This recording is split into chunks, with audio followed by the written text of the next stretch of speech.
క్షేమంగా తిరిగి మా మధ్యకు రావడానికి సహాయం దయచేసి ఈ ఆరాధనంతి మీ ఆదరణలు జరిగించి మీ నామానికి మహిమ ఘనత ప్రభావాలు పొందమని క్రీస్తు నామమున అడిగి వేడుకొనుచున్నాం తండ్రి.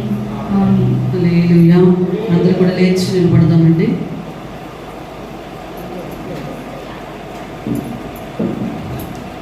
కీర్తన గ్రంథము 3వ అధ్యాయము ఉత్తర సూత్రాలు చదువుకుందాం. యెహోవా, నన్ను బాధించువారు ఎంతో విస్తరించి ఉన్నారు, నా మీదికి లేచువారు అనేకులు.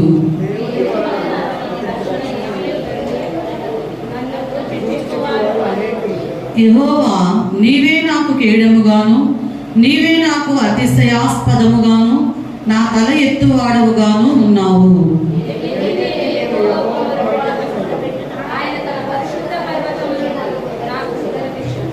యెహోవా నాకు ఆధారము, కావున నేను పండుకొని నిద్రపోయి మేలుకొందును.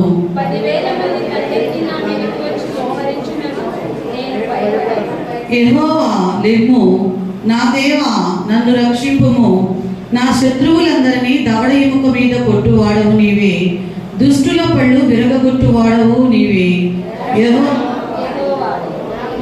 నీ ప్రజల మీదకి నీ ఆశీర్వాదము వచ్చును గాక.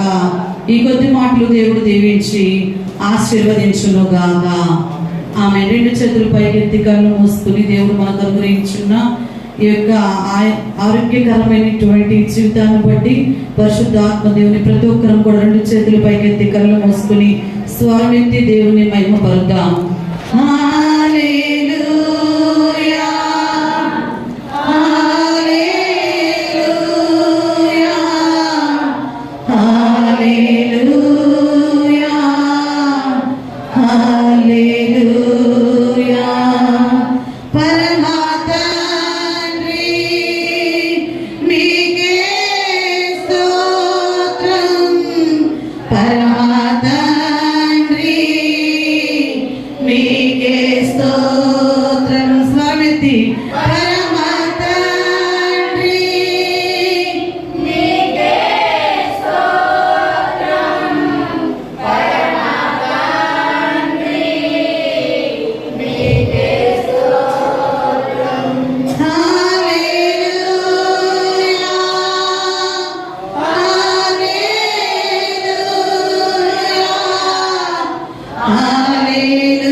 పరిశుద్ధాత్మా నీకే స్తోత్రం. పరిశుద్ధాత్మా నీకే స్తోత్రం. పరిశుద్ధాత్మా నీకే స్తోత్రం. హల్లెలూయా, హల్లెలూయా,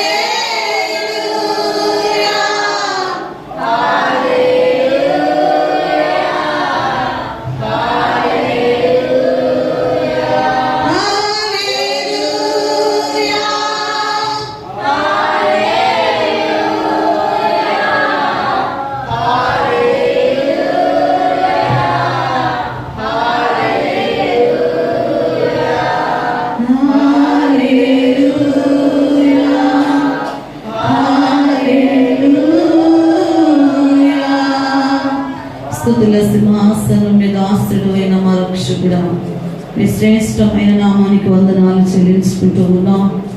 ఇప్పటి వరకు జరిగిన ఆరాధనంతటిని నీకు సమర్పించుకుంటూ ఉన్నాము నాయన. నీ లేఖనముల ద్వారా ప్రతి ఒక్క బిడ్డని కూడా మీరు దర్శించండి. ఈ వాక్యపు వెలుగులో మా జీవితాలను సరి చేసుకునే కృపను మీరు దయచేయమని అడుగుతూ ఉన్నాం. ఎలాంటి గలిబిలికి తావు లేకుండా నా తండ్రి ప్రశాంతమైనటువంటి వాతావరణాన్ని మీరు కలగచ్చేది. వచ్చిన ప్రతి హృదయములో నీ వాక్యం అనే విత్తనము ఫలింపు మీరు దయచేయమని అడుగుతూ ఉన్నాం. నీ సన్నిధి ప్రత్యక్షతను ప్రతి ఒక్కరికి మీరు అనుగ్రహించమని యేసు నామమున అడిగి వేడుకుంటూ ఉన్నాం తండ్రి. ఆమేన్. హల్లెలూయా. ఒకసారి మీ పక్కన వాళ్ళకి వందనాలు చెప్పండి. అంటే కొంతమందికి సమయము పెద్ద అయినట్లేదు, అందుకే ఇంకా మరి వెయిటింగ్ లిస్ట్లోనే ఉండిపోతాయి. కూర్చోండి. హల్లెలూయా. దేవుడు మనకు అనుగ్రహించిన ఈ సమయాన్ని, దేవుడికి ఇవ్వవలసిన సమయాన్ని ఇవ్వడంలో దేనిలోనైనా కూడా మనం ఇచ్చినా ఇవ్వకపోయినా అది వేరే విషయం. కానీ దేవుడికి ఇవ్వవలసిన సమయంలో మాత్రం మనం నిర్లక్ష్యం చేసే వారం ఉండటానికి వీలు లేదంట. కానీ మనం అనుకుంటాము అగ్నిశేషము రుణశేషము ఉండకూడదు అనుకుంటాం. అవునా కాదా? రుణశేషం ఉంటే ఎప్పటికైనా నువ్వు చెల్లించగలుగుతావు. అగ్ని ఉంటే దాన్ని ఎప్పటికైనా ఆపివేయగలుగుతావు. కానీ నువ్వు సమయం విషయంలో మాత్రము రుణపడి ఉంటే ఆయనకి దాన్ని నువ్వు ఎప్పటికీ కూడా చెల్లించే అవకాశము చెల్లించగలుగుతామంటారా?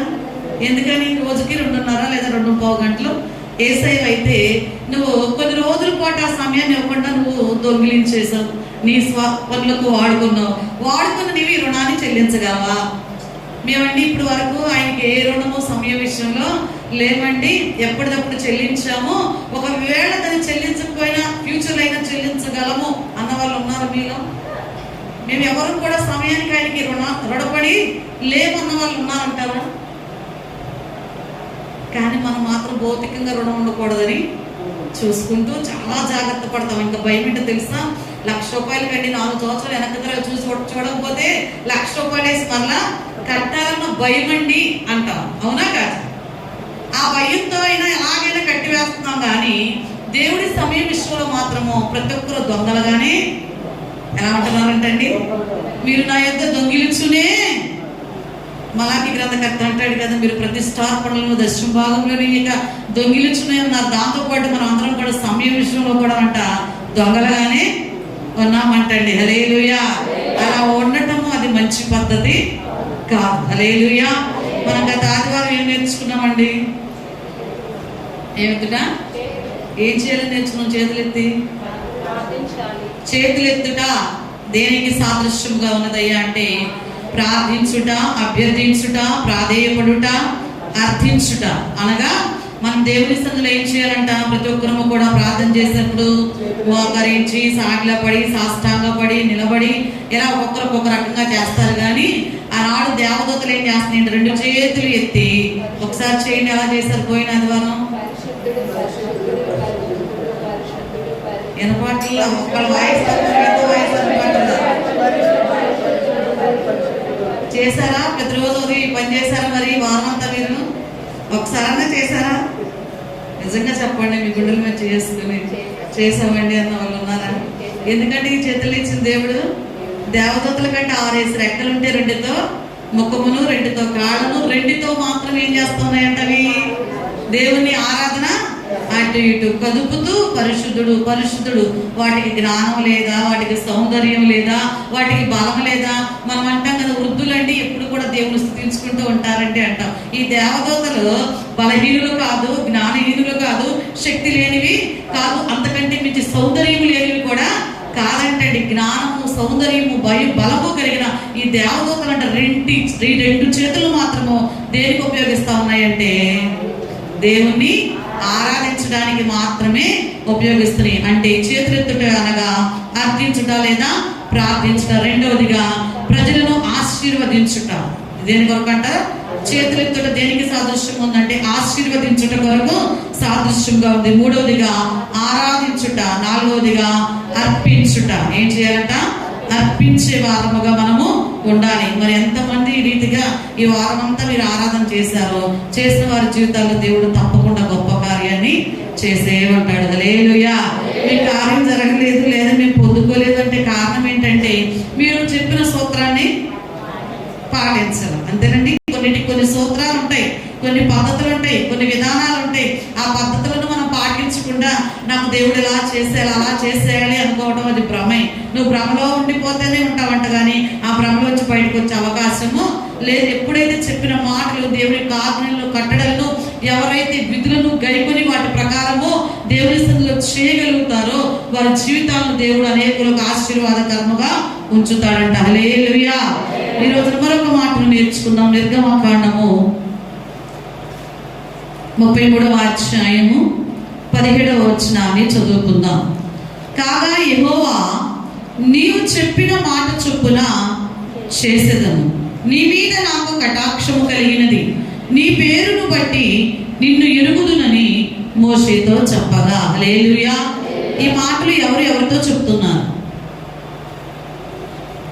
ఇప్పుడు మనం చదువుకున్న మాటలు ఎవరితో చెప్తున్నారు? మోషేతో తండ్రి అయిన దేవుడు చెప్తున్న మాటలు. ఏమని చెప్తూ ఉన్నారు? నీవు చెప్పిన మాట చొప్పున. ఎవరు చేస్తారంటారు? మోషే చెప్పిన మాట చొప్పున దేవుడే అంటున్నాడు. ఏమని? నీవు చెప్పిన మాట చొప్పున నేను నీకు చేసేదను కదండి. మనం చూస్తాం చాలా మంది, నువ్వు చెప్తే నేను చెయ్యాలా, నువ్వు చెప్తే నేను రావాలా, నాకు చేయాలనిపిస్తే చేస్తా, లేకపోతే లేదు, నీ మాట నేను వినాలని ఉందా అనేవాళ్ళు లేరంటారా? భార్యను భర్త అనేవాళ్ళు ఉన్నారు, భర్తని భార్య అనే స్త్రీలు ఉన్నారు, పిల్లలు తల్లిదండ్రులు పిల్లలను అంటారు. ఏమని? మీరు చెప్తే నేను. కానీ ఇక్కడ దేవుడు ఎవరితో చెప్తున్నాడు ఈ మాట? మోషే గారితో చెప్తున్నారు. ఏమని? నీవు చెప్పిన మాట చొప్పున చేసేదను. దేవుడు మోషేతో చెప్తున్న మాట, నీవు చెప్పిన మాట చొప్పున నేను. ఎందుకు దేవుడు మోషేతో నేను చెప్పినట్టు, నీవు చెప్పినట్టుగా నేను చేస్తాను అంటున్నాడు? అంటే మోషే అడిగాడంట, నీవు చెప్పినట్టుగా నేను చేస్తా అన్నప్పుడు ఎందుకు ప్రభువా నేను చెప్పినట్టుగా నీవు చేస్తానంటున్నావు అంటే దేవుడు ఏమని చెప్తున్నట్టు, నీ మీద నాకు కటాక్షము కలిగినది. ఏం కలిగిందంటండి? నిన్ను చూస్తుంటే నాకు జాలి, దయ, కనికరము కలిగింది కాబట్టి నీవు చెప్పినట్టుగా నేను నీకు చేస్తాను. హల్లెలూయా. ఏం కలగాలంటే మన మీద దేవునికి కటాక్షము కలగాలి. ఈరోజు నా వాక్యాంశం ఏంటంటే కటాక్షము. ఏంటంట? కటాక్షము. ఎవరికి కలిగింది ఇక్కడ? మోషే గారి మీద తండ్రి అయిన దేవునికి కటాక్షము కలిగింది కాబట్టి ఆయన చెప్తున్న మాట, నీవు చెప్పినట్టుగా నేను నీకు చేసేదను. నేను ఎవరు చెప్పినట్టుగా? ఒక మనిషి చెప్పినట్టుగా దేవుడు ఆ వ్యక్తికి నేను చేస్తాను అంటున్నాడు. అంటే ఈ రోజున కటాక్షము అంటే జాలి, దయ, కనికరము లేకుండా ఎవరు కూడా ఏ వ్యక్తి దగ్గర నుంచి ఏది పొందుకునే అవకాశము లేదు. బైబిల్ గ్రంథంలో కొంతమంది వ్యక్తులు కటాక్షం పొందుకోవడం ద్వారా ఎలాంటి అద్భుతాలను వారి జీవితాల్లో దేవుడు జరిగించాడో కొన్ని మాటలను మనం నేర్చుకుందాం. న్యాయాధిపతులు 6వ అధ్యాయము 17వ వచనాన్ని చదువుకుందాం. అందుకతడు, నా ఎడల నీకు కటాక్షము కలిగిన ఎడల నాతో మాట్లాడుచున్న వాడవు నీవే అని నేను తెలుసుకున్నట్లు ఒక సూచన కనపరచుము. హల్లెలూయా. ఎక్కడ పలుకుతున్న వ్యక్తి ఎవరండి? ఇక్కడ ఒక వ్యక్తి అడుగుతున్నాడు దేవుణ్ణి, నా ఎడల నీకు కటాక్షము కలిగితే నాతో మాట్లాడువాడు నీవే అని నేను తెలుసుకోవాలి అంటే నాకు ఒక సూచన కనపరచు. ఎవరయ్యా అంటే ఈ వ్యక్తి? గిద్యోను ఎవరిని అడుగుతున్నారు? దేవుని అడుగుతున్నాడు. అయ్యా మాట్లాడేది నీవే అయితే అది నీవే అని తెలుసుకోవాలంటే ఒక సూచన నాకు. ఎక్కడున్నాడు ఇప్పుడు గిద్యోను గారు? దేవుడు మాట్లాడే సమయానికి గానుగ చాటున పిరిగివాడుగా దాగుకుని గోధుమలను దుల్ల కొట్టుకుంటూ ఉన్న వాడితో గిద్యోనుతో దేవుడు మాట్లాడుతున్నాడంట. పరాక్రమము గల బలాఢ్యుడా ఏమని పిలుస్తూ ఉన్నాడండి? పరాక్రమం. అక్కడ పరాక్రమముతో గానుగ చాటును దాక్కున్నాడా? పరాక్రమం కలిగిన వాడిని ఎందుకు దాక్కుంటాడు చెప్పండి? శత్రువులు యుద్ధానికి వచ్చినప్పుడు ఈయన భయంతో ఎక్కడ దాక్కున్నాడంట? గానుగ చాటున గోధుమలను దులుపుకుంటూ ఆ గానుగ చాటున ఎవరికి కనపడకుండా దాక్కున్న వ్యక్తిని దేవుడు ఏమని పిలుస్తున్నాడు? పరాక్రమము గల బలాఢ్యుడా. ఈ రోజున సమాజము, వ్యక్తులు, నీ చుట్టుపక్కల ఉన్నవారు నీలో ఉన్న బలహీనతను బట్టి నీకు పేరు పెడతారు, నీ పర్సనాలిటీని బట్టి నీకు పేరు పెడతారు. అవునా కాదండి? కానీ ఇక్కడ పిరికి వాడిని పట్టుకుని దేవుడు ఏమంటున్నాడు? పరాక్రమము. హైట్ తక్కువగా ఉంటే పొట్టోడు అనేవాళ్ళు, పర్సనాలిటీ కొంచెం లాగుంటే బంటాడు అనేవాళ్ళు. అంటే వారి వారి పర్సనాలిటీని బట్టి పేర్లు పెడితే సమాజం. కానీ దేవుడు ఎలా పిలుస్తున్నాడు? పిరికివాడుగా దాక్కున్నటువంటి గిద్యోను చూసి దేవుడు పిలుస్తున్న పిలుపు ఏంటయ్యా అంటే పరాక్రమము గల పిరికివాడా అన్నాడా? అరే పిరికివాడా, ఇటు బయటికి రా, ఎంత పిరికివాళ్ళగా దాక్కున్నావేంట్రా, నువ్వు దేనికి పనికిరావురా అన్న దేవుడు. భయముతో పిరికితనముతో దాక్కున్నటువంటి గిద్యోనుతో అంటున్నాడు, పరాక్రమము గల బలాఢ్యుడా, నేను నీ శత్రువులను నీ ద్వారా నీకు జయించేటువంటి కృపను ఇస్తాను అని అంటే ఇక్కడ గిద్యోను పలుకుతున్న మాట ఏంటంటే, నిజముగా మాట్లాడుచున్నవాడు నీవే అయితే నాకు ఒక సూచన, నేను వెళ్ళి అర్పణ తీసుకుని వస్తా, అప్పటి వరకు నీవు ఇక్కడే నిలిచి ఉంటే అప్పుడు మరి అర్పణ తీసుకుని వచ్చి నీవు నేను ఇచ్చే అర్పణ అంగీకరించే వరకు నీవు ఇక్కడ ఉండాలి అని దేవునితో ఆ దూతతో ఒక ఒప్పందము చేసుకున్నాడు. చేసినప్పుడు ఆ దూత ఒక సూచనగా ఏం చేశాడంటే అతను ఆ యొక్క మరి వెళ్ళి ఆ అర్పణ తీసుకుని వచ్చే వరకు కూడా అక్కడే ఉంది. దాన్ని రాయి మీద పెట్టినప్పుడు దాన్ని బుగ్గిగా మార్చినటువంటి సూచన సరిపోయిందంటారా అంటే మరలా ఇంకొక సూచన అడిగాడు. ఏమడిగాడంటే అది మరి మంచు కాలం అంట. ఇక్కడ గొర్రెబొచ్చు నుంచి ఈ గొర్రెబొచ్చు మీద తప్ప చుట్టూ కూడా పాయమంతా కూడా మంచు పడాలి అన్నాడంట. అదే రకంగా ఆ గొర్రెబొచ్చు మీద తప్ప మిగతా చుట్టూ అంతా కూడా మంచు పడిందంట. మరలా ఇంకోటి ఏంటంటే ఆ గొర్రెబొచ్చు మీద మాత్రమే మంచు పడాలి, పాడెం చుట్టూ మాత్రం మంచు. అంటే ఇప్పుడు ఎన్ని సూచనలు అడుగుతున్నాడు? మొత్తము 3. తండ్రి కుమార పరిశుద్ధాత్మ నామముల 3 సూచనలు. నేను మా అబ్బాయికి ఇదే మాట చెప్పా ఏదో సందర్భంలో, నువ్వు దేవుణ్ణి అడుగు, దీన్ని ఏ మార్గం గుండా దేవుడు వెళ్ళమంటాడో ఒక సూచన అడుగంటే అని నేను గిద్యోను గురించి చెప్తే అంటున్నాడు మా అబ్బాయి, మనం దేవుని సూచన అడిగామంటే మనం దేవుని శక్తిని శంకించిన వారమేగా. ఆయన మనము అంటే మనలో అవిశ్వాసము ఉన్నట్టే కదా, అవిశ్వాసం ఉంటేనేగా మనం సూచన అడిగేది, అవునా? ఇది ఒక రకంగా ఆయనకి డౌట్ ఉంటే అడిగాడు.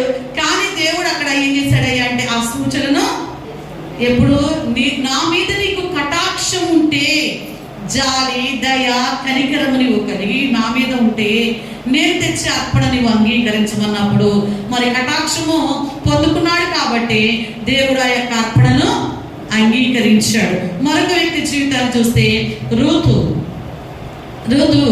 మరి ఏ ప్రాంతానికి చెందిన స్త్రీ అయ్యా అంటే మోయాబు స్త్రీ. ఏ స్త్రీ అండి? మోయాబు. నయోమి బెత్లెహేములో ఉంది. మరి నయోమి భర్త పేరు ఎలీమెలెకు. దేవుడు వారిని ప్రేమించి 2 కుమారులను ఇచ్చారు. వారి పేరు మహ్లోను, కిలియోను. అయితే చక్కగా సమృద్ధిగా ఉంది. చెప్తూ ఉంటారు కదా, అంతా క్షేమం ఉన్నప్పుడు 3 పువ్వులు 6 కాయలుగా ఉంది, అంతా సాఫీగా సాగిపోతా ఉంది, వారికి ఏ లోటు లేదు. ఇలాంటి క్రమంలో బెత్లెహేము ప్రాంతంలో కరువు వచ్చిందంట.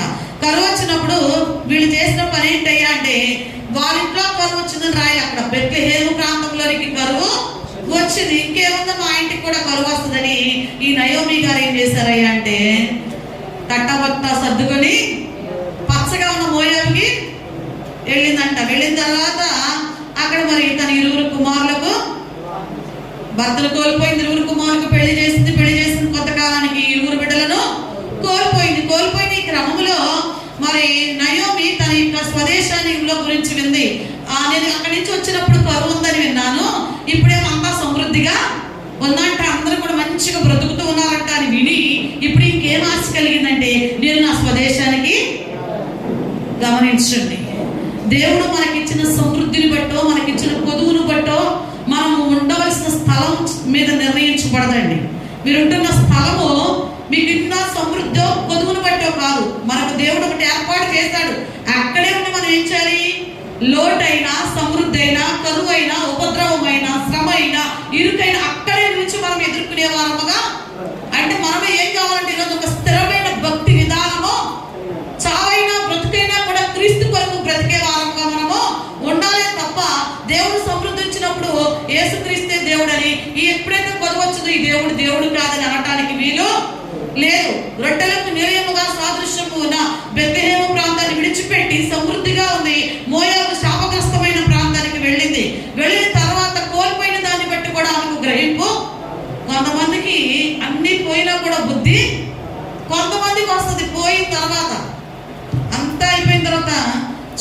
బాగా కాలిపోయింది. తీసుకెళ్ళి తిని ఏం చేసినా కూడా ఉపయోగం ఏమి ఉంటుందంటారా? చేతులు కాలినాక ఆకులు పట్టుకుంటే ప్రయోజనం ఏమి ఎలాగుండదో, సమస్తం కోల్పోక మునిపే దేవుడు తన మాట ద్వారా, తన దాసుల ద్వారా, ప్రవక్తల ద్వారా, లేదా ప్రవచనము ద్వారా, కళ ద్వారా, దర్శనము ద్వారా మాట్లాడుతూ ఉన్నప్పుడు దాన్ని మనం గుర్తించాలి. ఎందుకు పరిశుద్ధ ఆత్మదేవుడు నాతో ఈ మాట మాట్లాడుతూ ఉన్నాడు, ఏ విషయంలో ఆయన నన్ను దర్శిస్తూ ఉన్నాడని మనం ఒక ఇంత పరిశీలన చేసుకోగలిగితే సమస్తమును కోల్పోయే వారముగా ఉండే అవకాశము లేదండి. కోల్పోయిన తర్వాత ఇప్పుడు విందంట ఏమని, అక్కడ మరలా సమృద్ధి ఉందని విన్నాడు. ఇవి తిరిగి మరలా అక్కడికి రావాలి. కానీ ఇక్కడి నుంచి వెళ్ళినప్పుడు ఎలా వెళ్ళింది? భర్తతో బిడ్డలతో చాలా సంతోషంగా వెళ్ళింది. కానీ తిరిగి వచ్చే క్రమంలో ఈమె భర్త లేడు, బిడ్డలు కూడా. ఇప్పుడు తన కోడలతో చెప్తుందంట, అమ్మా నేను నా స్వదేశానికి వెళ్తున్నాను, మీరు తిరిగి మీ ఇళ్లకు వెళ్ళిపోండి. నేను మరలా వివాహం చేసుకుని బిడ్డల్లో కానీ అంత శక్తి నాలో లేదు. మిమ్మల్ని తీసుకుని అక్కడికి వెళ్ళినా కూడా నేను మిమ్మల్ని పోషించేంత సామర్థ్యము, ఆ బలము నాలో అయితే లేదు అని చెప్పినప్పుడు ఇరువురిలో ఒక కోడలు ఏం చేసిందంటే, మంచి అవకాశం అత్తే ఇచ్చింది, నేను అడగకుండానే అని చక్కగా అత్తను ముద్దు పెట్టుకుని టాటా బాయ్ బాయ్ వీడుకోని చెప్పి చక్కగా వెళ్ళిపోయింది. కానీ రూత్ అంటా ఉంది, నా వెంబడి రావద్దనియు నన్ను విడిచిపెట్టమనియు నీవు అనొద్దు. నీవెక్కడికి వెళితే నేను అక్కడికే వస్తా. నీ జనమే నా జనము, నీ దేవుడే నా దేవుడు. ఎందుకంటే ఇప్పటి వరకు మోయాబు స్త్రీ, మోయాబు ప్రాంతం ఉంది. ఇప్పుడు బెత్లెహేముకు వచ్చిన తర్వాత దేవుని బిడ్డగా ఇవి అంటా ఉంది. ఆ ప్రాంతానికి రావడానికి ముందుగా నీవు ఏ దేవుణ్ణి ఆరాధిస్తావు, నేను కూడా ఆ దేవుణ్ణే. ఎందుకంటే ఒకవేళ అత్తగా డౌట్ రావచ్చు, ఇక్కడ మోయాబు స్త్రీ కాబట్టి మరలా అక్కడ విగ్రహారాధనయుతమైన జీవితాన్ని జీవిస్తాడా కాబట్టి ముందుగా నాకు క్లారిటీ ఇచ్చేస్తుంది. నీ దేవుడే నా దేవుడు, నీవు మృతి పొందు చోటని నేను మృతి పొందుతాను అని. మరణము తప్ప ఏది కూడా నిన్ను నన్ను. కాబట్టి అత్తను వెంబడించి చక్కగా బెత్లెహేము ప్రాంతానికి వచ్చింది. వచ్చినప్పుడు మరి ఈమె ఎలాగ తన అత్తను వెంబడించి వచ్చిందో ఈ వార్త ఊరంతా కూడా తెలిసింది. అత్త చెప్పింది, అమ్మా మరిద్దరం కూడా మరి ఇంట్లో ఉంటే పోషణ అనేది కష్టమైపోద్ది కదా. మన బంధువు ఒకడు ఉన్నాడు, బోయాజ్ అనే వ్యక్తి, ఆయన పొలంలోకి వెళ్ళి నువ్వు పరిగే ఏరుకుని రమ్మని చెప్పినప్పుడు ఈమె ఏం చేస్తా ఉందంటే, అత్త చెప్పిన మాట ప్రకారం బోయాజు పొలంలో పరిగే ఏరుకోవడానికి వెళ్ళింది. ఆ క్రమంలో మరి రూతు మీద బోయాజుకు కటాక్షము ఎవరి మీద ఎవరికి కలిగిందండి? రూతు మీద బోయాజుకు కటాక్షము కలిగింది. కటాక్షము కలిగినది అనడానికి నిదర్శనం ఏంటయ్యా అంటే, ఆమె ఆ పొలంలోనికి వచ్చినప్పుడు అప్పటికే ఆమె గురించి విన్న బోయాజు ఏం చేశాడంటే, కొంత ఆహార పనివారితో చెప్పాడు, ఈయన కొరకు కొంత పరిగెను కొన్ని పనులు విడిచిపెట్టమని చెప్పాడంటే, ఆమె మీద బోయాజుకు కటాక్షము కలిగింది అనడానికి నిదర్శనం ఏంటయ్యా అంటే, ఆమె కొరకు కొంత ఆహారాన్ని ఇచ్చాడు. రెండవదిగా ఏం చేశాడంటే, తనతో పాటు అక్కడ పనిచేస్తున్న వారు ఉంటారు కదా, యవనస్తులైన వారితో చెప్తున్నాడు, మీరు ఎవ్వరూ కూడా ఆమెను ముట్టుకోవడానికి వీలు లేదు, ఆమె విషయమై మీరు చాలా జాగ్రత్తగా ఉండండి. అంటే మొదటిగా ఆమెకు ఆహారాన్ని ఇచ్చాడు, రెండవదిగా ఆమెకు సంరక్షణను కలిగించాడంటండి. హల్లెలూయా. భద్రతను కలిగించాడు. ఆమెకు ఎవరి ద్వారా, ఏ యవనస్తుల ద్వారా కూడా ఏ విధమైన హాని కలగకుండా రక్షణ కల్పించిన వాడుగా ఉన్నాడు. అంత మాత్రమే కాదు, మరి ఆమె పరిగెత్తుకుంటూ ఉండగా అక్కడ ఉన్న వారితో కొంతమందితో సహవాసము కూడా ఆమెకు బోయాజు. అంటే ఇక్కడ బోయాజు వల్ల కటాక్షము పొందుట వల్ల ఏమేమి కలిగినాయి అంటే, ఆమెకు ఆహారం పొందుకుంది, రెండవదిగా మరి సంరక్షణ భద్రతనిచ్చాడు, మూడవదిగా కొంతమందితో సహవాసము కూడా మరి ఆమెకు కలిగింది. అయితే ఒక రోజున ఆమె అతని పాదాల దగ్గర పండుకున్నప్పుడు తన సంగతులన్నిటిని గురించి అతనికి తెలియపరిచినప్పుడు అంటండి, బోయజ్ అన్నాడంట, అమ్మా నీవు చెప్పినంతా నేను విన్నాను, నీవు చెప్పినట్టుగా నువ్వు ఏదైతే చెప్పావో అదంతా కూడా నేను నీకు చేస్తాను అన్నాడంటండి. హల్లెలూయా. ఆమె చెప్పింది చేస్తాను అనడానికి కారణం ఏంటంటే, బోయాజుకు ఋతువు మీద కటాక్షము కలిగింది. హల్లెలూయా, హల్లెలూయా. ఏం కలిగిందండి? కటాక్షము కలిగింది. కాబట్టి ఋతువు ఏదైతే అడిగిందో అదంతా కూడా బోయాజు గారు చేయడానికి ఇష్టపడ్డారు. మూడో వ్యక్తి చూద్దాం, ఆదికాండము 18వ అధ్యాయము 3వ వచనము. ప్రభువా నీ కటాక్షము నా మీద ఉన్న ఎడల ఏంటమ్మా? ఇప్పుడు నీ దాసుని దాటిపోవద్దు. ఎవరా దాసుడు? అమ్మా అబ్రహాం. ఎవరంట దాసుడు? అబ్రహాం గారు. ఆయన చక్కగా మధ్యాహ్నం వేళ భోజనం చేసి మమ్రే వనం దగ్గర ఉన్న సింధూర వనంలో ఎండవేళ కూర్చుని ఉన్నాడంట. తలెత్తి చూసేసరికి ఆ 3 దేవదూతలు రావటాన్ని ఈయన గమనించాడు. ఎంతమంది రావటాన్ని? ఎప్పుడు? మధ్యాహ్నం వేళ ఎండవేళ కూర్చున్నాడు. కూర్చున్నప్పుడు రెస్ట్ తీసుకునే టైంలో తలెత్తి చూడగానే 3 దేవదూతలు అబ్రహాం గారికి కనబడ్డారు. కనబడగానే ఏం చేస్తారు అంటే అబ్రహాం గారు కూర్చున్న స్థలంలో నుండి లేచి పరిగెత్తుకుని వారి దగ్గరకు వెళ్ళి ఆయన చేసిన 3 గొప్ప పనులు చూడండి. కళ్ళు చూపు మేరలో ఉన్నారు. ఆయన ఈయన పక్కకు రాలా దూతలు, ఇంకా దగ్గర కూడా రా. ఈయన తలెత్తి చూస్తే కనబడ్డారు జస్ట్ అంతే. కనీసం ఈయన పలకరించలేదు, ఈయన పక్కకి రాలేదు, ఈయన ఎదురు కూడా రాలా. అలాంటి పరిస్థితిలో ఈయన కూర్చున్న స్థలంలో నుండి లేచి నిదానంగా వెళ్ళొచ్చు. 75 సంవత్సరాలు అనుకుంటా మేబీ ఆయనకి అప్పటికి వయసు. ఈయన ఏం చేస్తాడు? అక్కడ నుంచి పరిగెత్తుకుంటా వెళ్ళి సాష్టాంగపడి ఏం చేసండి? సాష్టాంగపడి నమస్కారము. ఏ వయసులో ఉన్న వ్యక్తినా? 75 సంవత్సరాల వయసులో ఉన్న ఈ వ్యక్తి లేచి కూర్చున్న స్థలంలోంచి లేచి పరిగెత్తుకుంటా వెళ్ళి సాష్టాంగపడి ఏం పడి? ఇవాళ 7 సంవత్సరాల పిల్ల కూడా కింద కూర్చోవట్లా, మోకాడు ఏటల్లా వేస్తున్నారండి. వేయడల్లా. ఎందుకని? కలిసినట్ట ఉంది. కింద కూర్చుంటే ఏదో తక్కువైపోద్దామో, ఏదో తక్కువగా ఫీల్ అవుతున్న చాలా మందికి దానిలో ఉన్న రహస్యమో అర్థం కావటం లేదండి. కానీ అబ్రహాము ఎరిగినాడు, తెలియకని మరి ఆ దేవదూతలకు పరిగెత్తుకెళ్ళి సాగిలపడ్డాడు. వారిని రమ్మని పిలిచాడు. వాళ్ళతో చెప్తున్నాడు, మీరు నన్ను కటాక్షము నా మీద మీకు ఉంటే ఏం చేయమన్నాడండి? నన్ను ఎండవేళ అవసరం అంటారా? ఏదన్నా పనికి వెళ్ళి ఒక డ్యూటీకి వెళ్ళి వచ్చాం, ఇంట్లో ఎక్కడి పనులు అక్కడ ఉన్నాయి, ఎవరైనా గెస్ట్ మన ఇంటికి వస్తే ఎట్టా ఉంటుంది? అస్సలు అబ్బా వీళ్ళు ఇప్పుడు ఈ టైంలో ఎందుకు వచ్చారా బాబు అన్నట్టుగా, అవునా లేదా? ఆ ఫీలింగ్ ఎవరికైనా ఉందా? ఇప్పటివరకే ఒప్పుకోండి అమ్మా. మీరు అసలు ఒప్పుకోరు. ఆడవాళ్ళు చాలా వరకు ఒప్పుకోరు. ఆ టైంలో ఆ స్ట్రెస్ బట్టి ఎందుకు వచ్చారా అన్నట్టుగా అనిపిస్తూ ఉంటుంది. కానీ ఆ వయసులో ఉన్న ఆయన ఎండవేళ వాళ్ళు అంటున్నాడు, నా మీద మీకు కటాక్షం ఉంటే మీరు నన్ను దాటిపోవద్దు మరి అన్నప్పుడు వారు దాటిపోయారా? వెళ్ళి కూర్చున్నారండి. కూర్చున్న వాళ్ళకి ఏదో చక్కగా మంచినీళ్ళు ఇచ్చి, ఎండవేళ వచ్చారు ఒక డ్రింకో ఏదో ఇచ్చి పంపించేయచ్చు. పంపించకుండా ఏం చేశారు అక్కడ అబ్రహాం గారు? శారమ్మని పిలిచి శారమ్మ దగ్గరికి వెళ్ళి చెప్తున్నారంట. చాలా ధనవంతులు కదా, వారికి పని చేయాల్సిన అవసరం లేదు.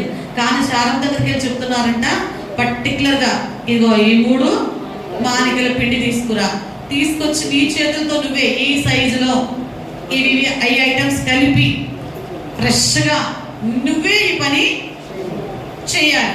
ఏం చేయాలి?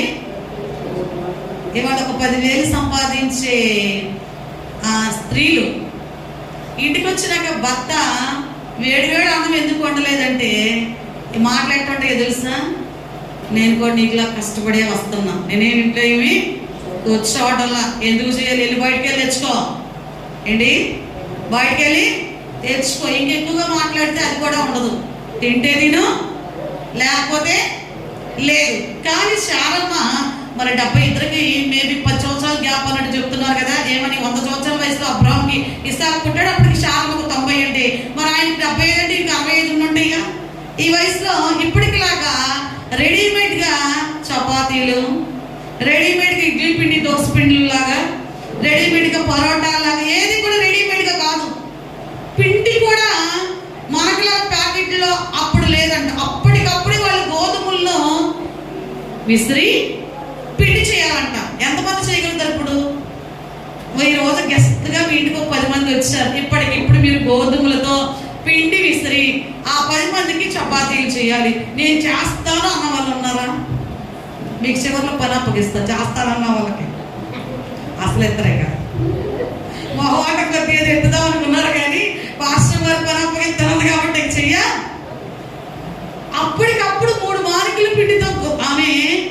పిండి చేయాలి, వాటితో వారికి రొట్టెలు ఎవరు చేయాలి? నువ్వే చేయాలని చెప్పారు. ఎవరు చేయాలండి?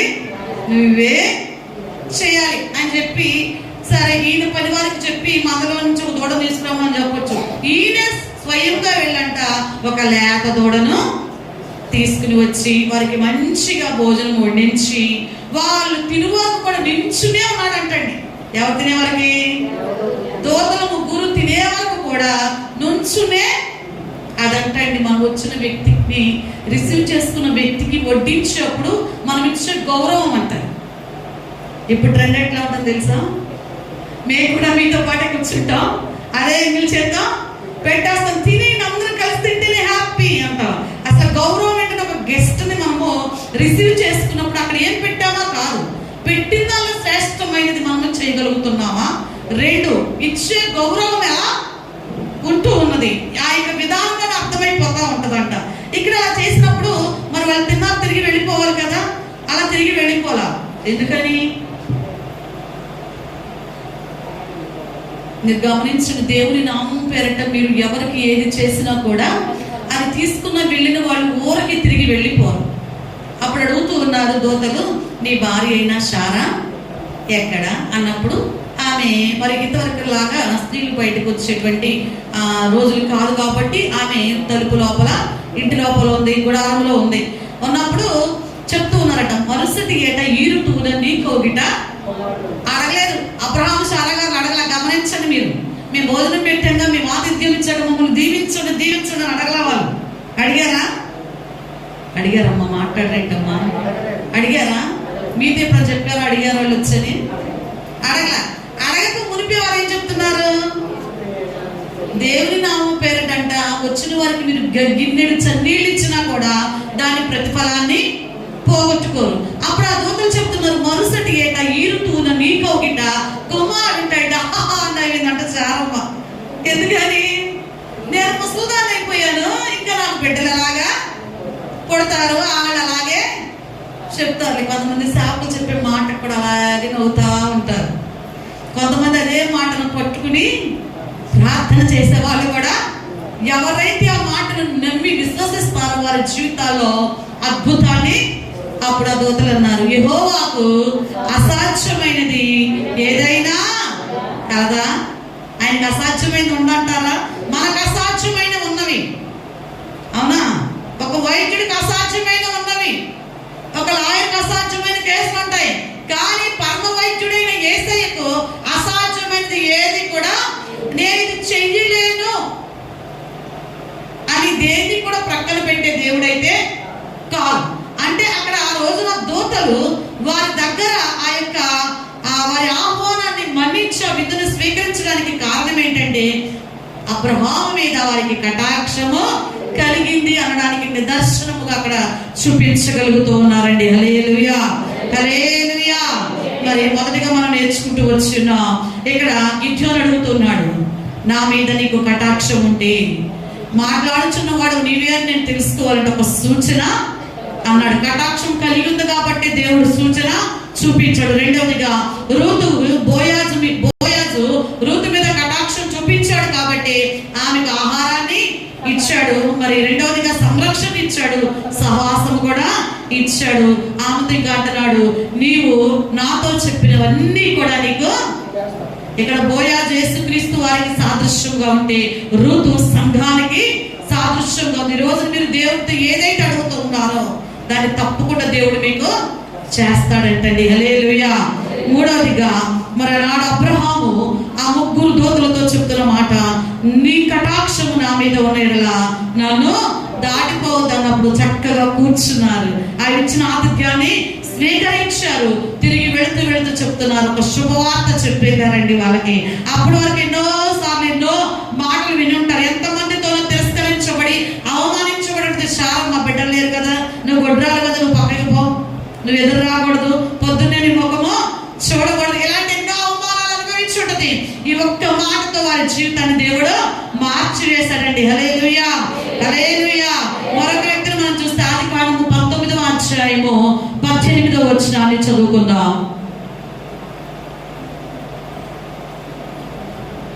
ఇదిగో నీ కటాక్షము నీ దాసుని మీద వచ్చినది, ఇదిగో నీ కటాక్షము నీ దాసుని మీద వచ్చినది. నా ప్రాణము రక్షించుట వలన నీవు నా ఎడల కనుపరచిన నీ కృపను గణపరచుదిని. హల్లెలూయా.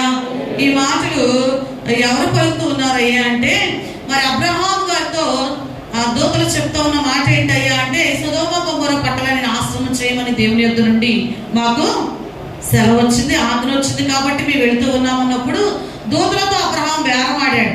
చివరికి 10 మంది దగ్గరికి వచ్చాక దూతలకు తిరిగి వెళ్ళిపోయారు. వెళ్ళిన ఈ క్రమంలో మరి లోతు తన భార్య, తన ఇరువురు పిల్లలతో కలిసి బయటకు వస్తూ ఉన్నారు. మీరు గమనించండి, చాలా మంది అంటూ ఉంటారు, స్త్రీలు నా భర్త మందిరానికి రాడండి, దేవుని గురించి సరిగా పట్టించుకోడండి అంటారు. కానీ భర్త వస్తుంటే పట్టించుకోకుండా, భర్త వెంటబడి రాకుండా ఉండే స్త్రీలు కూడా ఉన్నారు అనడానికి నిదర్శనమే లోతు భార్య. నిదర్శనం ఎవరండి?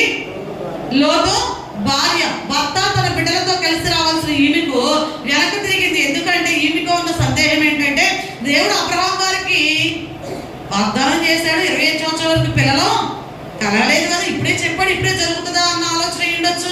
రెండవదిగా అక్కడ వరకు ఇప్పటివరకు చేసిన సహవాసం ఉంది కదా, నా స్నేహితులు, నా బంధువులు, అక్కడ ఉన్నటువంటి ఆస్తి పాస్తులు కానివ్వండి, తనకున్న సర్వాన్ని విడిచిపెట్టి రాలేక ఆమె వెనక్కి తిరిగి చూచింది. అక్కడే ఆమె ఉప్పు స్తంభముగా మారిపోయింది. ఇప్పుడు లోతు ఇరువురు కుమార్తెలు ఉన్నారు. ఈ ఇరువురు కుమార్తెలు తీసుకుని వచ్చే క్రమంలో లోతు గారు అంటున్నారు, అయ్యా నేను అంత దూరం పోలేను, కానీ ఈ సొదొమ గొమొర్రాకి దగ్గరగా సోయారు అనే ప్రాంతము ఉన్నది, నేను ఆ ప్రాంతంలో ఉంటా. ఒకవేళ నా మీద మరి నీకు కటాక్షము కలిగితే నేను అక్కడ ఉండటానికి నాకు సెలవు ఇవ్వమని అడిగాడు. మరి దేవుడి కటాక్షము లోతు మీద కలిగింది కాబట్టి ఆ చుట్టుపక్కల ప్రాంతాలన్నీ అగ్ని గంధకముల చేత దహించి వేయబడ్డ సోయారు అనే ప్రాంతాన్ని దేవుడు క్షేమముగా ఉంచాడంటండి. హల్లెలూయా. లోతును బట్టి ఆ గ్రామము కాపాడబడింది. సోయారు అనగా చిన్నది అని అర్థం అంటండి. హల్లెలూయా.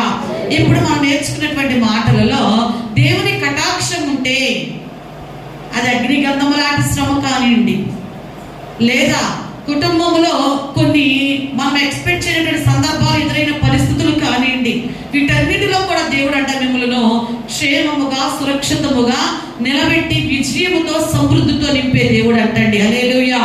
అయితే ఇంతకీ ఎవరికి కటాక్షము కలుగుతుంది? ఎవరికి కటాక్షము? ఇప్పుడు వరకు ఎవరెవరికి కటాక్షము కలిగిందని నేర్చుకున్నాం. గిద్యోనుకి, రుతుముకి, అబ్రహాము గారికి, లోతు కుటుంబానికి కటాక్షం. ఇంకా అనేక మంది ఉన్నారు, మనం అనేక మందిని విశ్లేషించేంత సమయం మనకి సరిపోదు. కాబట్టి నలుగురు జీవితంలో దేవుని కటాక్షాన్ని చూశారు. ఇంతకీ కటాక్షము కలగాలి అంటే ఎవరికి అసలు ఈ కటాక్షము లేదా ఈ కనికరము కలుగుతుంది అని మనం చూస్తే నిర్గమకాండము 33వ అధ్యాయము 14వ వచనాన్ని చదువుకుందాం. అందుకు ఆయన, నా సన్నిధి నీకు తోడుగా వచ్చును. హల్లెలూయా, హల్లెలూయా. ఇక్కడ రాయబడిన మాటల్లో మోషే యెహోవాతో ఇట్లా చెప్తున్నాడు, ప్రభువా ఈ ప్రజలను తోడుకుని పోమని నాతో చెప్తున్నావు కదయ్యా, అయితే నాతో ఎవరిని పంపుతావో ఆ సంగతి నీవు నాకు చెప్పలేదు. అయితే మరి నీవేమో నా పేరును బట్టి నేను ఎరిగి ఉన్నానని, నా కటాక్షము నీకు కలిగిందని నీవు చెప్తున్నావు కదా, నీ కటాక్షము నాకు కలిగితే ఈ చెప్తున్న మాట ఏంటయ్యా అంటే, నీ సన్నిధి మాకు తోడుగా రావాలి. ఏం రావాలని అడుగుతున్నాడండి? అయ్యా నువ్వు వచ్చినా రాపోయినా పర్వాలేదు, నాకు సైన్యాన్ని పంపు, నువ్వు వచ్చినా రాపోయినా పర్వాలేదు, నాకు మంచి మంచి ఆయుధాలు గల యుద్ధ నైపుణ్యం కలిగిన వారిని పంపు అని మాట్లాడల్లా. ఏమని అడుగుతున్నాడు ఇక్కడ? నీ సన్నిధి నాకు తోడుగా రావాలి. అయితే నీ సన్నిధి మాకు తోడు రాని ఎడలా మేము ఈ అరణ్యములో ఉన్నా ఒకటే, కానానులో ఉన్నా ఒకటే అని ఎవరెవరితో చెప్తున్నారంటే మోషే గారు దేవునితో చెప్తూ ఉన్న మాట. అయితే నీ ప్రజల మీద నీకు కటాక్షము ఉన్నది అని మాకు తెలియాలి అంటే నీ సన్నిధి మాకు తోడుగా రావాలి. అంటే ఈ రోజున దేవుని యొక్క కటాక్షం మన మీద కలిగింది అనడానికి నిదర్శనం ఏంటంటే అంటే ఎవరికి ఆ కటాక్షం కలుగుతుందంటే దేవుని సన్నిధిని ప్రేమించు వారికి అంటండి. ఎవరికి కలుగుతుందంట? దేవుని సన్నిధిని ప్రేమించు వారికి. ఎవరి సన్నిధిని ప్రేమిస్తున్నావు? నీకు సమయం దొరికినప్పుడు నువ్వు ఎవరితో గడుపుతూ ఉన్నావు? సమయం దొరికినప్పుడల్లా కూడా నువ్వు ఏం చేయాలంటే దేవుని సన్నిధిని ప్రేమించే వారముగా ఉండాలి. దావీదు మహారాజు గారు అంటూ ఉన్నారు, ఆయనకు ఒక వాంఛ ఉందంట. రాజు కదా, ఏ వాంఛ ఉంటుంది చెప్పండి? అన్ని రాజ్యాల మీద విజయం నాకే రావాలి, రాజులందరికంటే ఆ యుద్ధ సామాగ్రి నాకే ఉండాలి అన్న వాంఛ కాదు. అతనికి కలిగిన వాంఛ ఏంటయ్యా అంటే చిరకాలము. ఏ కాలం అండి? చిరకాలము నేను యెహోవా. మనకేం వాంఛ ఉంది ఈ రోజున? సమయం దొరికితే సినిమా హాల్, సమయం దొరికితే క్లబ్, సినిమాలు, సమయం దొరికితే పబ్లిక్ లో. ఇది కాదండి. ఈ రోజున దేవుని కటాక్షం మనకు కలగాలి అంటే ఈ రోజున మనం ఎక్కడ ఉండాలి అంటే దేవుని ఒక రాజు అంతటి వాడు అంటున్నాడు, ఈ ఒక్క రోజు నాకు సన్నిధిలో ఉండే భాగ్యాన్ని ఇవ్వయ్యా అంటల్లా, ఒక నెల రోజు నీ సన్నిధిలో ఉండే భాగ్యాన్ని ఇవ్వయ్యా అంటల్లా. చిరకాలము. ఏ కాలం అండి? వేసవ కాలం అన్నారా? శీతాకాలం అన్నారా? వర్షాకాలం అన్నారా? కొంతమంది కుటుంబాల అవసరాల కాలం ఉంటది, కొంతమందికి అనారోగ్యాల కాలంలోనే దేవుడు కావాలి, ఆర్థికంగా కృంగిపోయిన కాలంలోనే దేవుడు కావాలి, లేదా నడవలేని కాలంలోనే దేవుడు. శాంత వృద్ధాప్యానికి వచ్చాక అనిపిస్తుందంట, పాడాలనుకుంటున్నాను కానీ, చేయాలనుకుంటున్నాను కానీ, వెళ్ళాలనుకుంటున్నాను కానీ దేవుడికి ఇవ్వాలనుంది కానీ నా దగ్గర. భక్తుడు పాడుతున్నాడు, హృదయారణ్యములో నీ కృంగిన సమయములో. అప్పుడు వినిపిస్తుందంట కేక. ఎప్పుడు వినిపిస్తుందంట? కృంగిన ఏ కేకను పాడుతుందంట? నా పాటలు పాడు, నా పరిచర్య చెయ్యి, నా వాక్యాన్ని. కన్ను దృష్టి ఉన్నంత కాలం బైబిల్ చదవలేరంట. దృష్టి అంతా పోయాక చదవాలని ఉంది నీ వాక్యము అంటారంట. దృష్టి పోయాక ఏం చదువుతావు? ఓపిక పోయాక ఏం చేయగలుగుతావు? స్వరంతా పోయిన తర్వాత ఏం పాడగలుగుతావు? ఈ రోజున బలం ఉన్నప్పుడు నీవు దేవుని కొరకు, నాకు బలము ఉన్నంత వరకు చేయలేదు. పాడినప్పుడు పాడండి. నాకు బలము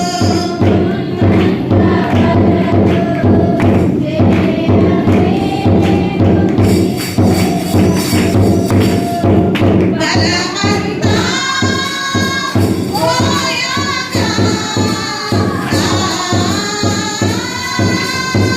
బలమంతా పోయాక చేయాలని ఉంది. దేని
వినిపిస్తుంది అంటండి కేక.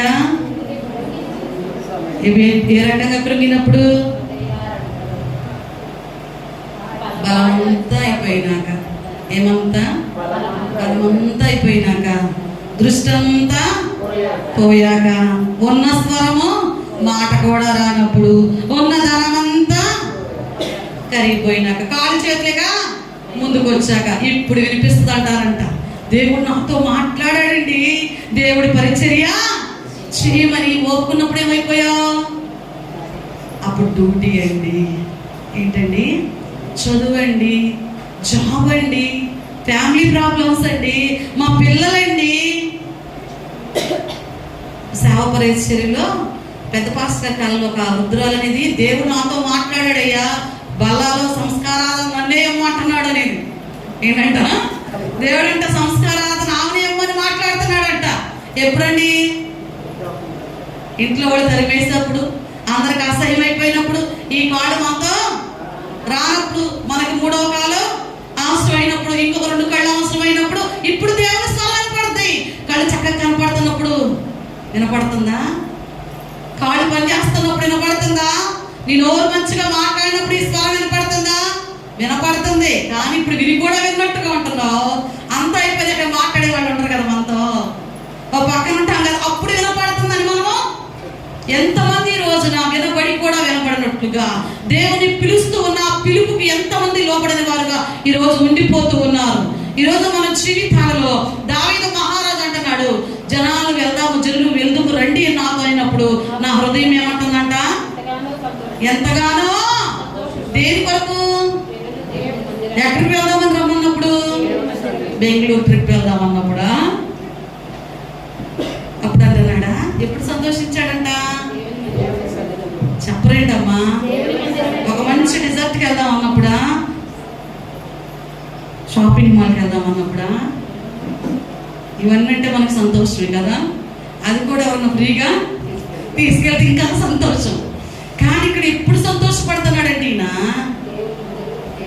దేవుని మందిరానికి వెళుదాము రండి అని జనులు ఆ మాట అనగానే మనకి ఏమేమి వస్తుందో తెలుసా? దావీదు మహారాజు ఏమో మందిరానికి వెళ్దాం రండి అంటే సంతోషపడతంటే, నేటి ప్రజలకు దాని ఎట్లా ఉందండి? మందిరానికి వెళ్దాం రండి అమ్మా అంటే తనంతా నొప్పిగా ఉందండి. బాడీ ఎంత పెయిన్స్గా ఉన్నాయండి. ఒళ్ళేదో జ్వరం వచ్చేసినట్టుగా నేను వింటానండి. కొంతమంది చెప్తారు, పొద్దున చలి జ్వరం వచ్చేసిందండి, ఇప్పుడు తగ్గిపోయిందండి అంటారు. అసలు ఎట్లా సాధ్యము? అందుకే రాలే, మీరు ఇప్పుడే తగ్గిందండి. ఎప్పుడు? 10 గంటల నుంచి 1 గంట వరకు మాత్రమే ఉంటుంది ఈ జబ్బు. ఏ జబ్బు? చలి జ్వరం కానీ, తలనొప్పి కానీ, ఒళ్ళు నొప్పులు కానీ, పని కానీ, ఆ 3 గంటలే ఉంటుంది. ఒక శాపం చెప్తున్నది, ఆదివారం జబ్బు అంటండి, నోట్ చేసుకోండి. ఆదివారం 3 గంటలు వస్తుందంట ఆ జబ్బు. అది ఆదివారపు ఆరాధన జబ్బు. అది అవంగానే నువ్వు మళ్ళీ సాయంకాలం ఫోన్ చేయి, బయటకు వెళ్దాం వస్తామంట. వెళ్దాంలే. మందిరానికి వెళ్దాం అన్నప్పుడేమో కాళ్ళు నొప్పి, నడువు నొప్పి, తల నొప్పి, అసలు బాడీ ఇట్టుకట్టు కదలటం లేదని కదపలేకపోతున్నాను. కానీ దావీదు మహారాజు మనకంటే నైపుణ్యత కలిగిన వాడు, మనకంటే ఎక్కువ బాధ్యతలు కలిగిన వాడు. రాజ్య పరిపాలన బాధ్యత అంటే మామూలు బాధ్యత ఏమి క్షణం కూడా తీరిక ఉండదని మీరు గమనించండి. మన పదవి పెరుగుతూ ఉన్న కొద్ది బాధ్యతలు ఎక్కువ అవుతూ ఉంటాయి. మనం అనుకుంటాం వాళ్ళకి ఏంటండి అనుకుంటాం. వాళ్ళకి ఏంటండి అంటే మనం నేర్చుకోవాల్సిన తెలుసా? వాళ్ళు చేస్తూ ఉన్నటువంటి పనిలో ఎంత బాధ్యతాయుతంగా ఉంటున్నారో దేవుడు వాళ్ళంట ప్రమోట్ చేస్తూనే. ఈరోజు మనం ప్రమోట్ చేయబడకుండా అదే పనిలో ఉండిపోతున్నాం అంటే కారణం ఏంటంటే మనము బాధ్యతారాహిత్యముగా నిలిచి ఉండిపోవటం. నీకు ప్రమోషన్ కావాలంటే నువ్వు ఏం చేయాలంటే ఇచ్చిన పనిలో నమ్మకంగా, అంతేనే కాదు. ఎలిమెంటరీ స్కూల్లో పనిచేస్తూ హై స్కూల్కి ప్రమోషన్ కోసం ఎగ్జామ్ రాస్తారు. దీనిలో వాళ్ళు మంచి రిజల్ట్ వస్తేనే హై స్కూల్కి, అక్కడి నుంచి కాలేజీకి ట్రై చేస్తారు. కారణం ఏంటి? వాళ్ళు ప్రమోట్ అవుతా ఉన్నారంటే వాళ్ళ టాలెంట్ అక్కడ, వాళ్ళ టాలెంట్ ఉండాలి, వాళ్ళు చేసే పనిలో బాధ్యతగా కూడా. ఈరోజు మన జీవితాలలో ఒక దావీదు మహారాజు కలిగి ఉన్న లక్షణం ముందు చూసారా? దీన్ని కనుక మనం అమలు చేసుకుంటేనంట ప్రతి విషయంలో కూడా సక్సెస్ అయినట్టండి. ఎవరిని ముందు పెట్టుకోవాలి? నేనైతే దేవుని మందిరంలో నివసించిన వారి జీవితాలు అంటే వాళ్ళ పిల్లలంట భోజనపు బల్ల చుట్టూ ఒలీవ మొక్కల్లాగా ఎలా ఉంటారండి? ఎంతమందికి ఇష్టం ఉంటుంది ఒలీవ మొక్కల్లాగా పిల్లలు ఉంటున్నారంటే? పచ్చగా ఎప్పుడు కూడా అభివృద్ధి చెందుతూనే ఉంటారంట. వాళ్ళ వేస్టేజ్ అనేది ఏది మీరు గమనించండి. మీరు వాడే ప్రతి వస్తువులో వేస్టేజ్ ఉంటుంది, బంగారంలో సైతము, అవునా కాదా? కానీ దేవుని యొక్క మందిరంలో పెంచిన బిడ్డల్లో అంట వేస్టేజ్ అనేది ఏది ఉండదంట. ఈ ఒక్క లోపమే చూపించడానికి, లోపం అనేది వేస్టేజ్ అంటే ఏదో తీసి పారేసేది కాదు. ఇది వీళ్ళలో ఈ లోపం ఉందండి, ఈ అపవిత్రత ఉందండి అని అనడానికి లేకుండా మన బిడ్డలు ఎదగాలంట. ఎదగాలంటే ఎక్కడ ఉండాలి? మనం ముందు తల్లిదండ్రులుగా మనము దేవుని మందిరంలో ఎవరైతే దేవుని భయభక్తులు కలిగి జీవిస్తారో వారి బిడ్డలంట ఒలీవ మొక్కల్లాగా. ఆ ఒలీవ మొక్కలో ఏది పనికిరాదని పారేసేది ఉండదంటండి. అందుకే ఒలీవ మొక్కతో పోల్చాడు బిడ్డలను. ఈరోజు మనం ఎదుగుతూ ఉండి మన బిడ్డలను మందిరంలో పెంచుతూ ఉంటే ఎవరు కూడా నీ బిడ్డల గురించి ఇదిగోనండి వీడు అబద్ధాలే చెప్తాడండి, వీడు బూతులు ఆడతాడండి, వీడు సిగరెట్ తాగుతాడండి. నేను చూస్తా చిన్న చిన్న పిల్లలు సారా ప్యాకెట్లు ఎత్తుకెళ్తా ఉంటారండి. వాళ్ళకి 13-14 సంవత్సరాలు కూడా ఉండవు. వాళ్ళు మాట్లాడే బూతులు ఉంటాయండి. వాళ్ళమ్మని వీడు తిడతాడు, వీళ్ళమ్మని వాళ్ళు తిడతారు. ఇవన్నీ కూడా మన బిడ్డల్లో ఉండకుండా ఉండాలంటే మనం ఎక్కడ పెంచాలంటే మన బిడ్డలను దేవుని యొక్క సన్నిధిలో. ఇదిగో బూతులండి అని మన బిడ్డల గురించి మాట్లాడకూడదు. ఇదిగో వీడి అపవిత్రమైన పని చేస్తున్నారని మన బిడ్డల గురించి మాట్లాడకూడదు. ఇదిగో నేను వెళ్ళకూడని స్థలంలో వీళ్ళ బిడ్డ ఉంటున్నాడు అనే మాట మన బిడ్డల గురించి మాట్లాడకుండా ఉండాలంటే మనతో పాటు మన బిడ్డలు ఎక్కడ ఉండాలి? ఎక్కడ ఉండాలండి? మీకు తెలుసో లేదో, మనతో పాటు మన బిడ్డలు ఉండకపోతే వాడు ఆత్మీయంగా నష్టపోతారు, కొన్ని భౌతికమైన కూడా నష్టపోతారు. మా పిల్లలు చిన్న పిల్లలు స్టార్టింగ్ ఈ పరిచర్యలో ఏదో సందర్భంలో వాళ్ళిద్దరు కొట్టుకుంటూ వీళ్ళు చేస్తారని చర్చిలో తీసుకున్నప్పుడు ఇంట్లో తలుపు తాళం పెట్టి నేను కిందకు వచ్చాను. కింద నుంచి పైకి వెళ్ళేసరికి వీళ్ళు చేసిన పని ఏంటంటే ఫ్రిడ్జ్లో ఐస్ ట్యూబ్స్ ఉంటే దాన్ని అట్లపొంతో పొడిచారు. అట్లపొంతో పొడిచేసరికి గ్యాస్ మొత్తం 3,000 పెట్టి చేయించాం. మరలా పని చేయాలి, మరొక 3,000. అంటే వాళ్ళకి ఇచ్చిన శిక్షణలో మనం చాలా ఆలోచించి కొన్ని శిక్షలు మనం ఒక్క రోజు ఇక్కడికి రాకుండా పైన పెడతాం వల్ల 7,000 రూపాయలు మనం అనుకుంటాం. అలా చేయకుండా ఉంటారు, ఫోన్ ఇచ్చేద్దాంలే, మందిరంలో కూడా ఫోన్ చూసుకుంటూ ఉంటారులే, ఇంటికి అడుగు పెట్టేద్దాం, ఫోన్ ఇచ్చేసి వద్దాం, టీవీ చూసుకుంటూ ఉంటారులే. కాదు, మనం ఎక్కడున్నామో మన బిడ్డల ఆదివారం క్రమములు అక్కడే మనం విన్నమాట. మన పిల్లలు నువ్వు టీవీ చూస్తావు, నీతో పాటు నీ పిల్లడు కూడా టీవీ చూస్తున్నాడా లేదా? నువ్వు మంచి చూసినా మంచి చూస్తాడు, చెడు చూసినా. మరి అదే విషయంలో దేవుని స్థితిలో వింటున్న మాటలు కూడా నీ బిడ్డలు వినాలి. నీ బిడ్డలు వినాలి. విన్నప్పుడు ఎలా ఉంటారంటే దావీదు మహారాజు చెప్తున్నాడు కదా, ఒలీవ మొక్కల్లాగా నేనైతే దేవుని మందిరంలోకి వెళుతూ రండి అని జనులు నాతో అనినప్పుడు చాలా మంది పిల్లలు అరిచి ఇబ్బంది పెట్టినప్పుడే మందిరాన్ని తీసుకొస్తారు. వినే వయసులో మందిరాలకి టీనేజ్ వచ్చేసరికి వీళ్ళు మందిరాల్లో కనపడరు. కారణం ఏంటి తెలుసా? నువ్వు చిన్నప్పటి నుంచి వాళ్ళ ఇష్టాన్ని వదిలిపెట్టేసావు అనుకో, ఒక టీనేజ్లోకి ఎంటర్ అయ్యాక వాళ్ళు మన మాట మందిరం అంటే ఇష్టం ఉండదు వాళ్ళకి. మందిరం అంటేనే వాళ్ళకి ఒక వ్యతిరేకత ఏర్పడుతుంది. అప్పుడు ఒలీవ మొక్కలాగా పిచ్చి మొక్కల్లాగా అయిపోతారు. ఈ పిచ్చి మొక్కలు ఎవరు కూడా ఇష్టపడరు.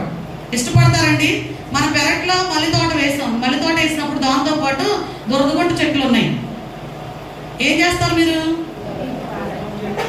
భలే ఉంది దురదగుంటాకు, కోసి తలలో పెట్టుకుంటారా? ఏం చేస్తారు? దాన్ని వేళ్లతో సహా పెకలించి తెచ్చి కవర్లో పెట్టి ఫ్రిడ్జ్లో పెట్టుకుంటారా? మల్లెపూలు ఏం చేస్తారు? ఎన్ని రోజులైనా కూడా దాచి అది పాడయ్యే వరకు. మరి మీ పిల్లలు మల్లెపూల్లాగా పరిమళించే బిడ్డలుగా ఉండాలా, దొరదకుండా చెట్టులాగా ఉండాలి? మీరే డిసైడ్ చేసుకోండి. అది ఎవరు చెప్పేది కాదు. అవునండి, ఎవరి పిల్లల గురించి వాళ్ళే ఆలోచన. ఎందుకని? నా బిడ్డల గురించి నాకు మంచిగా కనపడింది పక్క వాళ్ళకి మంచిగా కనపడకపోవచ్చు, వాళ్ళకి మంచిగా అనిపించింది నాకు మంచి అనకపోవచ్చు. కాబట్టి ఎవరి బిడ్డల గురించి వాళ్ళే ఒకసారి ఆలోచన చేస్తే కనపడుతుంది మనలో మన బిడ్డల మెరిట్స్ ఏంటో, డిమెరిట్స్ ఏంటో, ఏ ఉండాల్సినవి ఉండవు, ఏ ఉండకూడనివి ఉండవో కూడా మనకు తెలుసు. కానీ దాన్ని మనం యాక్సెప్ట్ చేయండి. ఎవరని చెప్తే ఒప్పుకుంటామా? ఒప్పుకోం. దాన్ని బాగా కవర్ చేసేస్తూ ఉంటాం. కానీ రోజు దేవుని వాక్యం ఎదుట నువ్వు ఎంత కవర్ చేసినా కూడా అది దాగి ఉండేది కాదు. దావీదు మహారాజు ఎలాగా దేవుని మందిరంకి వెళ్ళాలంటే నేను సంతోషిస్తున్నా అన్నాడు. నువ్వు మాట్లాడితే ఆ మాట నీ బిడ్డలు కూడా అదే మాట. ఏదో విషయంలో మేము అన్నాము, మేము అక్కడ తినము నాన్న, నువ్వు తింటావా అని అడిగారు పాస్టర్ గారు. అదేంటి డాడీ మీరు తినందా మేము ఎందుకు తింటాం అన్నాడు మా అబ్బాయి. ఏదో కార్యక్రమానికి నాన్న మేము ఇంకా తింటలేదు అని అంటే పలానా వాళ్ళు తింటున్నారుగా అన్నాడు. అది వాళ్ళ ఇష్టం నాన్న, మనకు సంబంధించింది కాదు. మరి నువ్వు తింటావా అని అడిగారు మా పెద్ద అబ్బాయిని. మీరు తినంది మేము ఎట్లాగా అంటే మనం ఏ మార్గంలో నడుస్తామో, మనం ఏది పలుకుతామో, మనం ఏది చేస్తామో అదే మన వెనక తరం కూడా చేయాలంటే మనం ఏం చేయాలి? దేవుని మందిరం అనగానే తలనొప్పిని పక్కన పెట్టాలి, కాలు నొప్పులు పక్కన పెట్టాలి, జ్వరాన్ని శాంతం లేవలేక రేపో మొప్ప చచ్చిపోయినప్పుడు అంటే అది ఎవరేం చేసేది లేదు. గమనించండి, తలనొప్పి వల్ల చంపదు. కొంతమందికి టీ తాగానే తలనొప్పి పోతుంది, అవునా? కొంతమందికి కొన్ని చూడగానే తలనొప్పులు ఎగిరిపోతా ఉంటాయి. కానీ ఈ రోజు నీవు దేవుని సన్నిధికి, మొన్న ఎవరు అంటున్నారు, ఏంటమ్మా మందిరం రాదంటే బాగా తలనొప్పి అంటక్క, అందుకే మందిరానికి పాస్టర్ గారు అన్నమ్మా మందిరానికి వస్తే తలనొప్పి ఎగిరిపోద్దమ్మా, రాకుండా ఉండటానికే వాడేసే ప్లాన్లో అదొకటి అని చెప్పారు. అంటే ఈ రోజున నువ్వు ఏం చేయాలయ్యా అంటే దేవుని కటాక్షం పొందుకోవాలంటే ఎక్కడ ఉండాలి? ఏముందండి మందిరంలో కదా అనుకుంటారు కొంతమంది. అంటారు అందరూ ముసలోళ్ళేగా అని టీనేజ్లో ఉన్న మగపిల్లలకు ఉంటుందంట. ఇక్కడ ఉన్న వాళ్ళు కొందరు, నేను చెప్పట్లా, కొంతమంది ఫీలింగ్స్ చెప్తున్నా. ఏముంది అందరూ ముసలాళ్ళు వేసుకొస్తారుగా అంటారంట కొంతమంది. ఆడపిల్లలకి అనిపిస్తుంట ఎవరు పర్మనెంట్గా సెటిల్ అయిన వాళ్ళు లేడుగా, ఇంకో చోట ఏ సినిమా వెళ్తేనో తగులుతారు, ఏ ఫంక్షన్కి వెళ్తేనో తగులుతారు అనుకుంటారంట. నీకు దేవుడి సన్నిధిలో ఏముందో తెలుసా? ఈ లోకంలో ఎక్కడ ఏది నువ్వు చూస్తే దానిలో అపవిత్రత ఉంది, కానీ దేవుని మందిరంలో నువ్వు చూడగలిగింది ఇంకెక్కడ చూసే అవకాశం లేదు. అదేంటంటే పవిత్రమైన దేవుని యొద్ద నుండి అనుగ్రహించబడిన దేవుని వాక్కులో ఈ లోకంలో దేని దగ్గరకు వెళ్ళినా నీకు కలగని సంతోషము ఈ మాట దగ్గర మాత్రమే కలుగుతుందండి. హల్లెలూయా, హల్లెలూయా. మరి ఆనాడు చిన్న కుమారుడు ఈ సంతోషం కొరకు చూడాల. ఏ సంతోషం కొరకు? తండ్రి దగ్గర ఉండే సంతోషము సరిపోతుంది అనుకోవాలా. చాలా మందికి దేవుని సన్నిధిలో ఉండే సంతోషం సరిపోదండి. సరిపోవటం లేదని వేరే వేరే భౌతికమైన పాపపు ఇచ్ఛల కొరకు వారి జీవితాలను అప్పగించుకుంటున్నటువంటి తరాన్ని మనము చూస్తూ ఉన్నాం. అయితే చిన్న కుమారుడు కూడా తండ్రి దగ్గర ఉన్న సంతోషం సరిపోవటంలా. తండ్రి అలా ముద్దుగా పెంచుకున్నాడు, ఎంతో ఆస్తిని సంపాదించాడు, గొప్ప స్థితిలో ఉంచాడు. కానీ కొడుకు అంటున్నాడు, ఇప్పుడు అడ్డైపోయాడు తండ్రి. ఒక వయసు వచ్చాక 13 సంవత్సరాల వరకు ఉన్న మాట తీరు, 13 సంవత్సరాల దాకా ఈ వాయిస్ మనకు కొంత టైం పట్టేస్తుంది. వాళ్ళ వాయిస్ మనం రిసీవ్ చేసుకుంటానికి. ఇదేంటి ఇలా మారిపోయారు? వాయిస్ దగ్గర నుంచి పిల్లల ముఖ కవళికలు కానీ ఆకారం కానీ అన్ని మారిపోతూ ఉంటాయి. అర్థం చేసుకోవడానికి మనకు టైము, ఎందుకని చేంజ్ అయిపోతూ ఉంటారు పిల్లలు, అవునా కాదా? ఆ క్రమంలో మన జీవితాల్లో మరి ఇక్కడ కూడా ఈ తండ్రి దగ్గర ఉన్న ఆనందం వీడికి సరిపోవటం అనిపిస్తుందంట.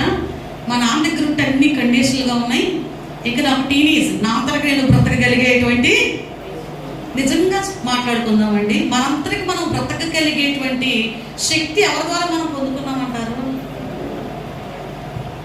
అమ్మా? ఒకటి దేవుడు, రెండవది ఎవరి దగ్గర నుంచి? తల్లి తండ్రి లేకుండా ఏ బిడ్డలో కూడా ప్రయోజకులు కాదు. అప్పటి వరకు అమ్మా నాన్న ఏది చెప్తే అది నచ్చుద్ది. అప్పటి వరకు వాళ్ళు ఇచ్చిన ఏ డ్రెస్ అయితే మనం తీసి అక్కడ పెట్టాలి. వాళ్ళు వేసుకునే బ్యాగ్ దగ్గర నుంచి, షూస్ దగ్గర నుంచి, ఫీజులు మనం అన్నీ చేయాలి. కానీ ఒక టీనేజ్ వచ్చేసరికంట తల్లిదండ్రుల మాట బోరుగా ఉంటుందంట, విసుగుగా ఉంటుందంట. ఎక్కువగా మాట్లాడితే ఆపుతావమ్మా, ఇక ఏదైనా సలహా ఇద్దామన్నా కూడా నీకేం తెలుసు? ఇప్పుడున్న టెక్నాలజీ వేరు, మీకేమీ తెలియదు. అలాగే చిన్న కుమారుడు కూడా అనిపించిందంట, తండ్రి దగ్గర ఉంటే అన్నీ కూడా ఇబ్బందిగానే ఉన్నాయని తండ్రితో అన్నాడంట, నాకు రావాల్సిన బాగా నాకు ఇచ్చి అనగానే తండ్రి ఏం చేశాడు? నచ్చ చెప్పాలని చూశాడు, కానీ వాడు విన్నప్పుడు ఆస్తిని ఇచ్చాడు. ఈ చిన్న కుమారుడు ఏం చేశాడు? చక్కగా తీసుకెళ్ళి మరి ఏ లైఫ్ అయితే కావాలనుకున్నాడో అంతా కూడా చక్కగా తిన్నాడు, తిరిగాడు, ఎంజాయ్ చేశాడు, ఫ్రెండ్స్ పెట్టాడు. మరి కూర్చుని తింటే కొండలైనా తీసుకెళ్ళినంత అయిపోయింది. ఇప్పుడు స్నేహితులు ఈ దగ్గరకు రావటంలా, ఇప్పుడు వరకు తిన్నవాళ్ళు ఈయనకి కనపడటంలా, ఇప్పుడు వరకు తిన్నవాళ్ళు ఈయనకి కనపడటంలా. అది మనము మాటలు చెప్పుకోవటం కాదు, అనుభవించిన రోజులు కూడా మీలో ఉన్నాయా ఎవరికన్నా ఇలాంటి పరిస్థితులు? మా నాన్న కూడా ఫుల్ డ్రింకర్. ఆ తాగి ఎక్కడికన్నా వెళ్ళాలంటే కారు తప్ప బస్సులకు వెళ్ళేవాడు కాదంట. ఎంతగా అంటే మా అమ్మ సెకండ్ డెలివరీలో ఫుల్గా తాగేసి ఒక 2 బొట్టలు మామిడికాయలు పడుకుని తీసుకెళ్ళి అక్కడ డెలివరీ అయినా నువ్వు తింటావా సస్తావా అన్నాడంట. అప్పుడే డెలివరీ అయ్యి నీరసంగా ఉన్నామని నువ్వు తింటావా, అది ఎప్పుడు కూడా కారు నిండా మనుషులు వేసుకుని వెళ్తాం, తాగపోయడం కారులో తిరగటమేనంట. తిరిగాడు ఒక మ్యారేజ్ దగ్గర నుంచి 85, 90 అంటే ఒక 5-6 ఇయర్స్ తిరిగాక మా భవ్య పుట్టాక పాపుతుందంటే ఒక 10 months మేబీ 1 year లోపు. అప్పుడు బ్లడ్ వామిటింగ్స్ అవడం ప్రారంభించింది. రక్తపు వాంతులు అవుతూ ఉంటే హాస్పిటల్లో డాక్టర్ గారు అన్నారంట, ఈయన బ్రతికే అవకాశము లేదు కాబట్టి ఈయన తీసుకుని వెళ్ళిపోమన్నారు. ఇప్పుడు వరకు తాగేటప్పుడు ఉన్న ఫ్రెండ్స్ లేరు, కారు వేసుకెళ్ళినప్పుడు తిరగడానికి వచ్చిన ఫ్రెండ్స్ లేరు. ఇప్పుడు కుటుంబం మాత్రమే అక్కడ కనబడతా ఉన్నది. గ్రహించాల్సింది ఏంటో తెలుసా, నీ ఒంటిలో ఓపిక, నీ దగ్గర రూపాయి ఉన్నప్పుడు చాలా మంది నీ చుట్టూ ఉంటారు. నీకు శక్తి అంతా అయిపోయాక ఒకప్పుడు తిరిగిన వాళ్ళు ఎవరు కూడా నేను పట్టించుకోరు, ఒకప్పుడు తిరిగిన వాళ్ళు ఎవరు కూడా మనను పట్టించుకోరండి. మీరు గ్రహించండి. ఇక్కడ ఈయన పరిస్థితి కూడా అదే. ఎవరైనా అల్లారు ముద్దుగా దాంతా తీసుకొచ్చి ఎంజాయ్ చేశాడు సిటీలో. ఇప్పుడు ఆ స్నేహితులు ఎవరో కనపడటంలా. కనీసం ఒక పట్టడి పెట్టేవాళ్ళు కూడా పందులు మేపడానికి వెళ్ళాడంట. ఆకలి తట్టుకోలేక పందులు పట్టు తింటే యజమాని కొట్టి బయటకు పంపేసినప్పుడు ఇప్పుడు గుర్తొచ్చాడంట తండ్రి. ఎప్పుడు నేను నా తండ్రి దగ్గర అనేక మంది పనివారు ఉన్నారు, వానిలో ఒకనిగా అయినా ఉంటానని తిరిగి వస్తూ ఉంటారంటండి. తండ్రి ఏం చేశాడంటే కుమారుని చూసి పరిగెత్తుకుని వెళ్ళి అతని మెడ మీద ముద్దు పెట్టుకుని, ఏ కొంపుతో ఉన్నాడు కొడుకు, పందులు మేపిన వస్త్రాలు ఆ కొంపు కొడుతున్న వాడి మెడ మీద ముద్దు పెట్టుకుని అతనికి ప్రశస్త వస్త్రం తొడిగించమని చేతికి ఉంగరము తొడిగించాడు. అంటే వీటన్నిటికీ కారణం ఏంటయ్యా అంటే, ఈ రోజున ఎప్పుడైతే తండ్రి సన్నిధి కావాలని నీవు ఆశపడతావో, నీవు చేసిన ప్రతి దానికి విడిచిపెట్టి పశ్చాత్తాపడినప్పుడు అంట, తండ్రి ఒడిలో ఒదిగినప్పుడు అంటండి, దేవుని మహిమ కలిగిన కార్యాన్ని మనము చూడగలుగుతాం. హల్లెలూయా. ఈ మహిమ గల కార్యాన్ని చూడాలంటే నువ్వు ఎక్కడ ఉండాలి? ఈ రోజున దేవుని పక్కన వాళ్ళకి చెప్పండి. దేవుని సన్నిధిలో ఉన్నవాడు ఏం చేయాలి? మరొకసారి 2 చేతులు పైకెత్తి, పరిశుద్ధుడు పరిశుద్ధుడు పరిశుద్ధుడు.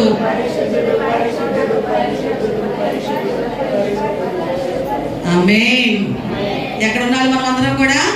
దేవుని సన్నిధిలో ఉన్న పరిశుద్ధత ఎక్కడా లేదు. దేవుని సన్నిధిలో ఉన్న సంతోషము మరి ఎక్కడా కూడా మనకు లభించదు. కాబట్టి ఎవరికి కటాక్షం కలుగుతుందయ్యా అంటే, దేవుని సన్నిధిని ప్రేమించు వారికి. రెండవదిగా చూద్దాం, యోనా గ్రంథము 4వ అధ్యాయం 2వ వచనము, పేజ్ నంబర్ 763.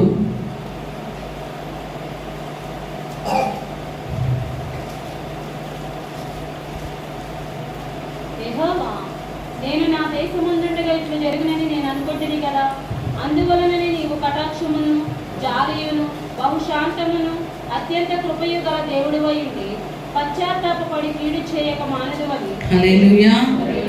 రెండవదిగా ఎవరికి దేవుని కటాక్షం కలుగుతున్నాయి అంటే, ఇక్కడ ఈ మాటలు ఎవరు పలుకుతూ ఉన్నారు? యోనా గారు పలుకుతున్నారు. ఏమంటున్నారు ఆయన? నీవు అత్యంత కృపయు కనికరము కటాక్షము కలిగిన దేవుడు. మన దేవుడు ఎలాంటి వాడు అంటండి? కృపయు కనికరమును కటాక్షము కలిగిన దేవుడు. ఎప్పుడు మాట్లాడుతున్నాడు ఈ మాటలైనా? దేవుని వాక్కు అమిత్తేయ కుమారుడగు యోనాకు ప్రత్యక్షమై సెలవిచ్చింది ఏంటంటే, నినేవే పట్టణస్థుల యొక్క దోషము నా దృష్టికి ఘోరముగా ఉన్నది కాబట్టి నేను ఆ దేశాన్ని ఏం చేయాలనుకుంటున్నాను? ఏం చేయాలనుకున్నాడండి? అమ్మ తలెత్తండి, నోట్ చేసుకుని మీరు నా వైపు చూడండి. ఏం చేయాలనుకున్నాడు యేసయ్య వారిని? నాశనం చేయాలని. ఎందుకు అనుకున్నారు ఆయన?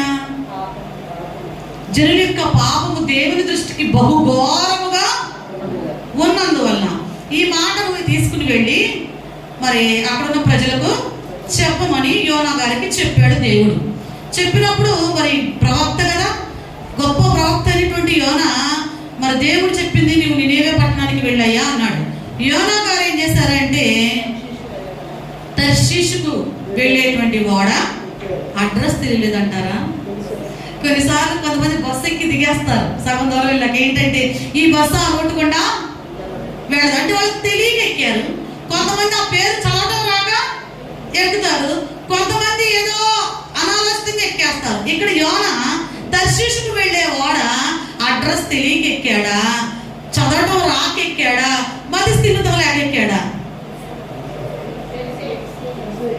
అమ్మా మీలో ఎంతమంది తెలిసి ఆదివారం ఎక్కబడుతున్నారు? నేను చేతెత్తమన్ను. మీరు ఎంతమంది తెలిసి కూడా ఆలస్యంగా వస్తా ఉన్నారు? చేతులు ఎత్తమన్ను. ఎంతమంది తెలిసి కూడా దేవుని సన్నిధిలో గడపవలసిన సమయాన్ని దొంగిలిస్తూ ఉన్నారు? ఎంతమంది తెలిసి కూడా దేవునికి మీరు అందరూ కూడా రుణపడి ఉన్నారు? సమయం విషయంలో మీరు అందరూ కూడా ఏమై ఉన్నారు? కొంతమందికి దేవునికి ఇవ్వాల్సిన సమయంలో, కొంతమంది దేవునికి ఇవ్వాల్సిన సామర్థ్యం, కొంతమంది దేవునికి ఇవ్వాల్సిన సొమ్ము విషయంలో రుణపడిన వారముగా. అందుకే మలాకి గ్రంథంలో అన్న మాట, మీరందరూ కూడా దొంగలై. ఎవరు అందరంటే అవి చేయని వాళ్ళండి. నేనంటల్లా మీరు మలాకి గ్రంథం 3:10 చూడండి ఒకసారి. ఎక్కడుందని అనబాకండి. మత్తయి సువార్తకు ముందు క్రొత్త నిబంధనకి నా మందిరములో ఆహారం ఉండినట్లు చదవండి. 10వ భాగమంతే మీరు నా మందిరపు నిధులోనికి తీసుకుని రండి. ఏం తీసుకురావాలంట?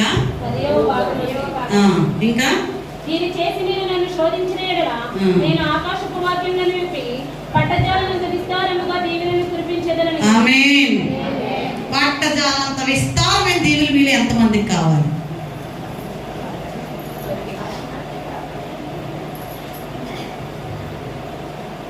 ఇంకొన్ని పట్ల చేతులు ఎవరే కావాలా?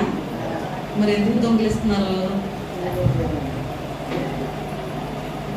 నేనంటలేదమ్మా, మీరు దొంగిలించే వాళ్ళంటే అది మీకు ఏమంటున్నారు అక్కడ? మానవుడు దేవుని యొద్ద దొంగిలునా? అయితే మీరు నా యొద్ద దేని విషయంలో మేము నీ యొద్ద దొంగిలితమని మీరందరూ 10వ భాగమును ప్రతిష్టాపనములను ఇయ్యక జనులందరూ నా యొద్ద దొంగిలించునే ఉన్నారు. కాబట్టి మీరు దీన్ని చేసి మనం ఏం చేయాలంటే, దేవుని ప్రభువా నీకు ఇచ్చాను, నాకు నువ్వే అన్నావుగా. ఏమన్నావు? శోధించమన్నావుగా. శోధిస్తే ఆకాశపు వాకిళ్ళు. అమ్మో మన బీరు వైపుతేనే కొన్నిసార్లు అమ్మో దొంగలు వస్తారేమని చాలా జాగ్రత్తగా చేస్తాం. మరి దేవుడు ఏమి చెప్తా అంటున్నాడు ఇవాళ?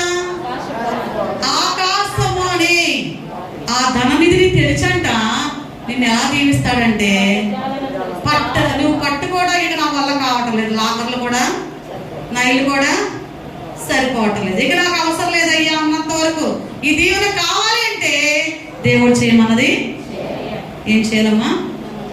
యేసయ్య ఏదైతే చేయమంటున్నాడో అది చెయ్యాలి. అవునా? ఇక్కడ మరి యోనా గారికి మర్చిపోయాడా? గుర్తు లేదా? నినేవేకి వెళ్ళాలని మర్చిపోయాడా? అడ్రస్ తెలియలేదా? ఏ పడదక్కాలో తెలియక ఎక్కాడంటారా? అన్నీ తెలిసి కూడా ఏంటండి ఈరోజు మానవుడు అంట అన్నీ తెలిసి కూడా చేయాల్సిన వాటిని చేయడంట. అన్నీ తెలిసి కూడా చేయవలసిన వాటిని చేయక దొంగల్లాగానే దేవునికి దూరంగా బ్రతుకుతున్నారంట. ఎక్కడ దాక్కున్నాడు తెలుసా? దోనే అవరవరంట చక్కగా అడుగు బాగున్నదా నిద్రపోతా ఉన్నాడంట. దొంగ కదా. మీరు గమనించండి, దేవుని చేయవలసి చేయనంతగా దొంగలే అంటున్నాడు. కాబట్టి బుద్ధి ఏమైంది? అలాగే దాక్కున్నాడు. అయితే ఆ ఓడలో ఉన్నప్పుడు మరి తుఫాను చేత కొట్టబడుతూ ఉన్నప్పుడు ఆ పరిస్థితి ఎట్లా ఉందంటే ప్రజలందరికీ కూడా మరణ భయం కలిగిందంట.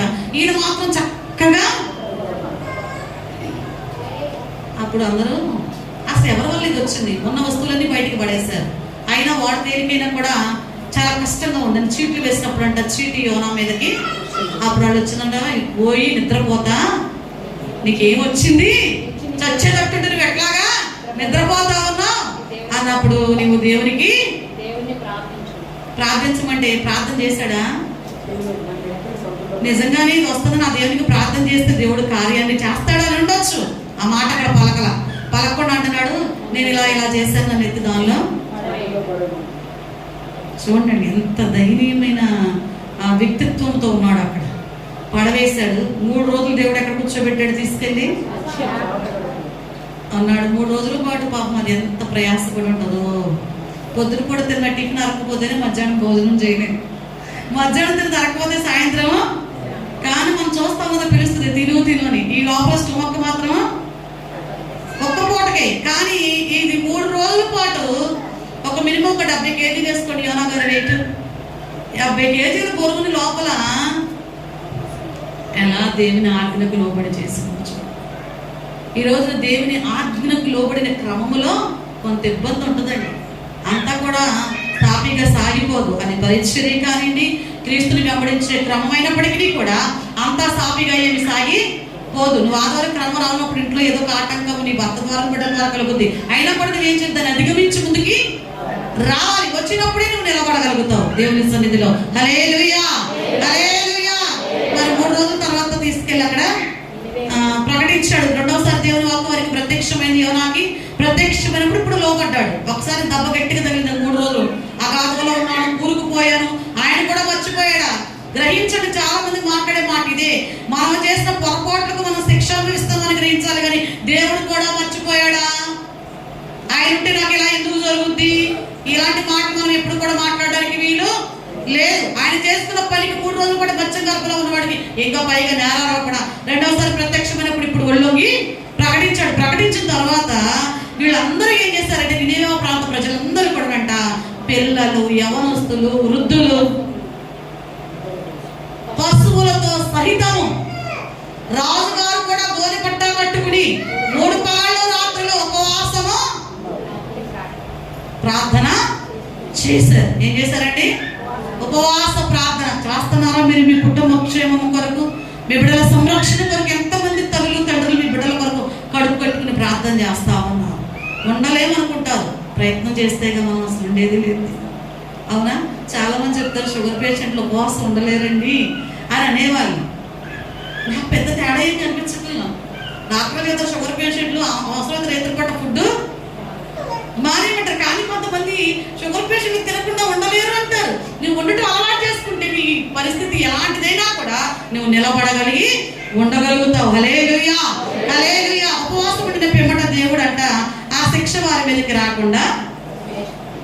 అప్పుడు యోనా గారు అడుగుతున్న మాట ఇదే. ఇప్పుడు మనం చదివే కదా 2వ వచనంలో, నా నామందు చదవండమ్మా. అందువలననే నీవు కటాక్షమును జాలియును బహు శాంతమును అత్యంత కృపయు గల దేవుడివై ఉంది. ఇప్పుడు చెప్తున్నాడు యోనా, నేను పారిపోతా ఉంటే నన్ను పారిపోకుండా పట్టుకుని మరలాని వెనక్కి తీసుకొచ్చావు. నాకు తెలుసు ముందే నీవు కటాక్షము కలిగిన దేవుడు అని, నీవు చేయదలసిన కీడు కూడా చేయకుండా ఆపగలిగిన సమర్థుడు అని కూడా తెలుసు. ఎందుకంటే వారు పశ్చాత్తాపడితే నీవు వారి మీదకి రావాల్సిన కీడు రాకుండా నీవు వారిని క్షమిస్తావని తెలుసు. నీవు ఎంత పెద్ద తప్పులైనా క్షమిస్తావు. ఇది నా వల్ల అయితే నాకు అలాంటి మనసు లేదు అని చెప్తున్నాడండి యోనా. హల్లెలూయా, హల్లెలూయా. అయినా బలవంతంగా వాళ్ళకి శిక్ష రావాలని నేను అటు వెళ్తుంటే నువ్వు బలవంతంగా తీసుకొచ్చినాను ఇక్కడ. అంటే ఎవరి మీదకి దేవుని కటాక్షం వస్తుందంటే, రెండవదిగా తనను తాను తగ్గించుకున్న వారి మీదకి దేవుని కటాక్షము. ఎవరికండి? తగ్గించుకున్న వారికి. తగ్గించుకుని వాడు హెచ్చించబడును, హెచ్చించుకుని వాడు తగ్గించబడును. ఇక్కడ నినేవే వారు ఘోరమైన పాపులు. అలాంటి వారు దేవుడు క్షమించడానికి కారణం ఏంటంటే, వారు పాపమే చేశారు. కానీ దేవుని మాట వినంట మారు మనసు పొంది దేవుని యందు విశ్వాసం ఉంచి రాజు సైతము గోనె పట్టా కట్టుకుని ఉపవాసం ఉండి ప్రార్థన చేశారు. కాబట్టి దేవుడు వారిని క్షమించి విడుదల కలగ చేశారంటండి. హల్లెలూయా. చాలా మంది అనుకుంటారు, నేను ఎందుకు తగ్గించుకోవాలి, నాకేం తక్కువ ఏంటంటే, నాకు చదువు తక్కువ, అందం తక్కువ, నా జీతం తక్కువ, నాకు ఏం ఫ్యామిలీ బ్యాక్గ్రౌండ్ ఏమన్నా లేదా, నేను ఎందుకు తగ్గించుకోవాలనుకుంటారు. కానీ పరిశుద్ధాత్మ దేవుని సన్నిధిలో ఆయన శక్తి ఎదుట మనకున్నవన్నీ కూడా దేంతో సమానం, కంటిలో ఉన్న నలుసుతో కూడా పోల్చడానికి లేదంటండి. ఎవరైతే తగ్గించుకోగలుగుతారో వారిని దేవుడు అంట వారి మీద కటాక్షం చూపుతాడంట. గర్విష్ఠులు ఎవరైతే గర్విస్తారో, దేని బట్టి అయితే గర్విస్తారో దాని మీద కొడతాడంట దేవుడు. చూడండి, మీరు దేని బట్టి అయితే గర్విస్తారో దాని మీదే దేవుడు కొడతాడంట. అప్పుడు వారి జీవితం అంటే అవమానాలతో ముగించబడి పతనావస్థలోనికి. బైబిల్ గ్రంథంలో మనకి హామాను గురించి తెలుసు. ఎప్పుడైనా మాట్లాడారా మీరు హామాను గారితో? మీరు ఎవరైనా హామాను గారితో మాట్లాడారా, లేదా ఆయన మీతో మాట్లాడా? రెండూ జరగలేదమ్మా. మీరు హామాన్ గారితో మాట్లాడలా? హామాన్ గారు కూడా మీతో మాట్లాడలేదా? మాట్లాడారా? హామాన్ మాట్లాడమంటే వాక్యం ద్వారానే మాట్లాడతారు. ఆయన చనిపోయి ఇప్పుడు తిరిగి లేచి వచ్చి మొత్తం మాట్లాడరు. మనం ఆయనతో మాట్లాడే అవకాశం లేదు, కానీ ఆయన మొత్తం వాక్యం ద్వారా మాట్లాడుతున్నాడు. ఎస్తేరు గ్రంథం 6వ అధ్యాయం చూద్దాం ఒకసారి. పేజ్ 417 పాత నిబంధన గ్రంథము. రాజు గణపరచనపేక్షించు వానికి ఏమి చేయవలెనని రాజు అతని అడుగగా హామాను నన్ను గాక రాజు గణపరచను అపేక్షించున్నది తనలో తాను అనుకుని ఏమనుకుంటున్నాడండి ఇక్కడ హామాను? దేవుడు మరి హామాను కంటండి అతనికి ఉన్న తలాంతులను బట్టి, అతనికి ఉన్న మరి గొప్ప ఆలోచన విధానాన్ని బట్టి, ఆ టాలెంట్ని బట్టి దేవుడు ఒక స్థానాన్ని ఇచ్చాడు. ఇచ్చిన ఆ వ్యక్తి తనకున్న స్థానాన్ని బట్టి ఏం చేశాడు అయ్యా అంటే, దేవుడు తిన స్థానాన్ని బట్టి తృప్తి చెందక గర్విస్తూ ఇతని ఆలోచన ఏంటంటే ప్రతి ఒక్కరు వచ్చి నాకు సాగిలపడి నమస్కారము చేయాలనుకున్నాడు.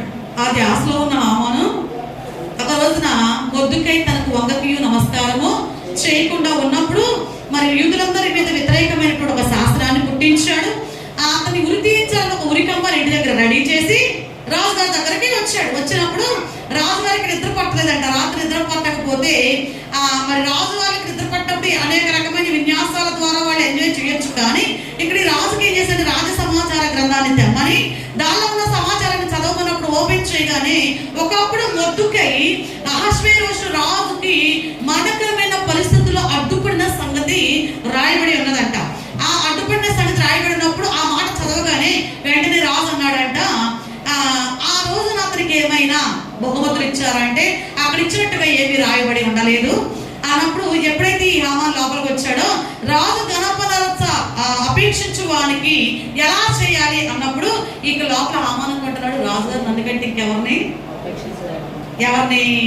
చేస్తాడులే అనుకుని ఇతను మనసులో ఉన్న ఫీలింగ్స్ అన్ని కూడా ఏమని చెప్పాడు, రాజుగారి రాజవస్త్రాలు ధరింపచేసి రాజు గుర్రం ఎక్కించి ఆయన తల మీద ఉంచిన రాజకిరీటము తీసుకురాగా గనులైన రాజు యొక్క అధిపతుల్లో ఒకడు వస్త్రములను గుర్రమును పట్టుకుని రాజు గణపరచను ఉపేక్షించు వానికి ఆ వస్త్రమును ధరింపచేసి గుర్రం ఎక్కించి రాజు వీధులను అతని నడిపించు రాజు గణపరచను అపేక్షించు వానికి ఈ ప్రకారముగా చేయుతగునని అందరి ముందర.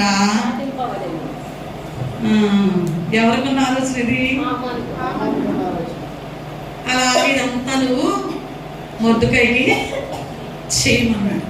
ఈయన గర్వం ఏమైందో తెలుసా, ఒక రోజుకి ఎవరినైతే ఉరికమ్మ మీద ఉరి తీయించాలనుకున్నాడో అదే ఉరికమ్మ మీద ఈ హామానికి ఉరి గర్వం ఇప్పుడు కూడా ఎక్కడ తీసుకెళ్తాడు, నాశనమునకు ముందు పడిపోవటకు ముందు. ఈ రోజున అలా రెండు వీళ్ళు తీసి పక్కన పెట్టి ఏ రెండు? అహంకారము. హామాన్ చెప్తున్నాడు, నేను గర్వించా, నాలో అహంకారం ఉంది కాబట్టి స్థానం తప్పించబడి ఏ ఊరి కమ్మం చేస్తున్నా అక్కడే నన్ను చంపారు కాబట్టి ఈ రోజు మీతో హామాన్ చెప్తున్న మాట ఏంటో తెలుసా, నాలాగా మీరు గర్వపడద్దు, నాలాగా మీరు అహంకారంతో ఉండొద్దు. దేవుడు మీకు ఏ స్థాయి ఇచ్చాడో దానిలో తృప్తిగా ఉండండి. ఏ స్థానంలో కూర్చుని పెట్టాడు దాన్ని బట్టి దేవుణ్ణి స్తుతించండి అని చెప్తూ ఉన్నాడు. హల్లెలూయా. ఎవరికి దేవుని కటాక్షం కలుగుతుందంటే దేవుని సన్నిధిని ప్రేమించు వారికి, రెండవదిగా తను తాను తగ్గించుకుని వారికి. హల్లెలూయా. మూడవదిగా ఎవరికి కటాక్షం కలుగుతుంది అంటే సామెతల గ్రంథము 12వ అధ్యాయము 2వ వచనము, పేజ్ నంబర్ 539. సత్పురుషునికి యెహోవా కటాక్షము చూపును, దురాలోచనలు గలవాడు నేరస్తుడని ఆయన తీర్పు తీర్చును. హల్లెలూయా. ఎవరికి కలుగుతుందంటండి? సత్పురుషునికి. మంచి ప్రవక్తన, సద్భక్తి, నిన్ను వలె నీ పొరుగు వారిని ప్రేమించాలి. అది లేకపోతేనంట, ఏది లేకపోతే ప్రేమ, పొరుగు వారిని ప్రేమించే విధానం మనలో లేకపోతేనంటండి ప్రతి చోట గొడవలే ఉంటాయంట. ఏమంటాయంటండి? సత్పురుషుడు సద్భక్తి కలిగి ఉంటాడు. సద్భక్తి లేని వాడు ఎక్కడున్నా కూడా గొడవే. అర్థమవుతుందా? సత్పురుషుడు సద్భక్తి కలిగి ఉంటాడు. సద్భక్తి నీలో లేకపోతే ఎక్కడున్నా, నువ్వు తినే చోట గొడవే, నువ్వు పరిచయం చేసే చోట గొడవే, నువ్వున్న ఇంటిలో గొడవే, నువ్వున్న చుట్టుపక్కల వారితో నీకు గొడవే. ఎందుకంటే వారంటే వీరికి పడదు కాబట్టి. వాక్యం అంటుంది కేవలం మీరు వినువారు మాత్రమే ఉండక వాక్యాన్ని అనుసరించేవారుగా ఉండాలంట. వాక్యం మన హృదయంలో ఉంటేనే తప్ప ఫలించదంటండి. విత్తనాన్ని తీసుకొచ్చి చాలా రేటు పెట్టి తీసుకుని వచ్చాను, ఈ విత్తనాలు లాకర్లో పెట్టి నేను స్టోర్ చేస్తాను, వచ్చే సంవత్సరానికి ఇవి 100 ఫలించాలి అంటే ఫలింపు ఉంటుందా? ఎక్కడ ఉండాలి విత్తనం? బీరువాలో పెట్టాను, అంతకంటే విలువైన స్థలం. అది దానికి ఎక్కడ ఫలింపుందో ఆ విత్తనం అక్కడే. ఈరోజు మీ హృదయం అనే భూమిలో విత్తనం వేయబడింది. ఈ విత్తనాన్ని ఆ 4 గదుల్లో ఏదో ఒక పక్కన ఒక మూలన తర్వాత ఫలిద్దాంలే అనుకుంటే ఫలితమేమి? నువ్వు ఫలించాలంటే దేవుడి వాక్యం అనే విత్తనం నీ హృదయం అనే భూమిలో వేయబడినప్పుడు దానికి తగినటువంటి సారవంతమైన భూమిగా మన హృదయం ఉన్నప్పుడే మనం ఆత్మీయంగా 30 అంతలుగా 60 అంతలుగా 100 అంతల ఫలితాలను మనము చూడగలుగుతామంటండి. హల్లెలూయా, హల్లెలూయా. సత్పురుషుడు బైబిల్ గ్రంథంలో కొర్నేలి ఇంచుమించు 3 గంటల వేళ దేవుని సన్నిధిలో ప్రార్థన చేస్తూ ఉన్నప్పుడు దేవుని దూత వచ్చంటదంట, కొర్నేలి ధర్మ కార్యాలు నీ ప్రార్థనలు దేవుని సన్నిధిలో ఉన్నాయ్యా, నువ్వు సత్పురుషుడు అయ్యా అని దేవుని దూత వెతుక్కుంటా ఆయన దగ్గరకు. ఈయన ఎక్కడ ఇటలీ పటాలం అనబడిన పటాలంలో శతాధిపతి అయిన కొర్నేలి అని ఒక భక్తిపరుడు ఉన్నాడంట. ఈ భక్తిపరుడు ఎలాంటి వాడంటే పేరుకు భక్తి మాత్రమే కాదు, ప్రవర్తనలో భక్తి, క్రియలలో భక్తి. పేరుకు విశ్వాసం అంటే సరిపోదు, విశ్వాసం ఉందా నీలో? పేరుకు ప్రార్థనకి వెళ్తున్నాం అంటే కాదు. ఈరోజు నీ బ్రతుకులో మార్పు ఉందా? నీ నడవడికలో మార్పు ఉందా? నీ ప్రవర్తన ఎలా ఉంటున్నది? సత్పురుషుడుగా ఉన్నటువంటి అతని ఇంటికి దేవుని దూత అతన్ని వెతుక్కుంటూ వచ్చిందంటండి. ఈరోజు గరులైన వారు వెతుక్కుంటూ నీ ఇంటికి రావాలి అంటే నువ్వు ఎలాంటి భక్తి కలిగిన వ్యక్తిగా ఉండాలంటే సద్భక్తి చేసే వ్యక్తివిగా. ఏ వ్యక్తిగా అండి? ఎంతమంది చేయగలుగుతున్నాం? దేవుని సన్నిధిలో మోషేతో దేవుడు అంటున్నాడు, నీవు చెప్పినట్టుగా నేను నీకు. ఎందుకన్నాడు? నీ మీద నాకు కనికరము కలిగింది, నా కటాక్షము నీకు ఉంది కాబట్టి నువ్వు చెప్పినట్టుగా నేను. ఒక ప్రాంతంలోనంట ఆకుకూరలు అమ్ముకోవడానికి ఒక మామ వచ్చిందంట. ఎవరు? మామ వచ్చినప్పుడు తోటకూర ఆకుకూరల కట్ట 15 రూపాయలు అందంట. ఆ ఇంటికి వెళ్ళావాడంట బేరం ఆడి ఒక అరగంట సేపు బేరం పడిందంట. 15 రూపాయల తోటకూరని 10 రూపాయలకి ఇవ్వమని. ఇదంతా పైనుండి కొడుకు కోడలు వీళ్ళందరూ చూస్తా ఉన్నారంట. ఎక్కువ టైం ఉంది కదా, ఆకుకూరలో వచ్చి బయటకు పోలేదంటే ఏంటా అని చూస్తూ ఉన్నప్పుడు ఈ బేరం ఆడి ఒక అరగంట తర్వాత ఆవిడ సరేలమ్మా ఇక నువ్వు ఎట్టగా వినేటట్టుగా లేవు అని ఇచ్చిందంట. ఇచ్చిన తర్వాత ఆమె వెళ్ళిపోతా ఉంటేనంట ఆపి, అమ్మ చాలా కష్టపడి తిరుగుతున్నావు కానీ ఒక 4 ఇడ్లీలు తిని, 4 ఇడ్లీలు ఒక దోశ ఒక పావు కప్పులో కాఫీ ఇచ్చిందంట. చక్కగా తిని ఆమె బయటకు వెళ్ళింది. వెళ్ళిన తర్వాత కొడుకు కిందకి దిగి వచ్చి అన్నాడంట, అమ్మా 5 రూపాయల తోటకూరకి అరగంట బేరం ఆడావు కదా, 5 రూపాయల తోటకూరకి అరగంట బేరం ఆడావు. 4 ఇడ్లీలు 40 రూపాయలు, దోశ బీసెట్ 75 రూపాయలు, పావుసేరు కాఫీ, దగ్గర ఒక 100 రూపాయలు ఇస్తుంది చీప్గా. 5 రూపాయలకి బేరం ఆడిన దానివి 100 రూపాయలు ఎట్లా పెట్టగలిగావమ్మా అని అన్నాడంట. తల్లి ఉందంట, 5 రూపాయలు బేరవరా 100 రూపాయలు ధర్మవరా అని అంటండి. హల్లెలూయా. 5 రూపాయలు బేరవరా 100 రూపాయలు ధర్మవరా అనంట. అంటే సద్భక్తి కలిగిన వారి జీవితాలు ఎట్లా ఉంటాయంటే ఏది ధర్మమో ఏది అధర్మమో ఇదంతా తెలియాలంటే నువ్వేం చేయాలి?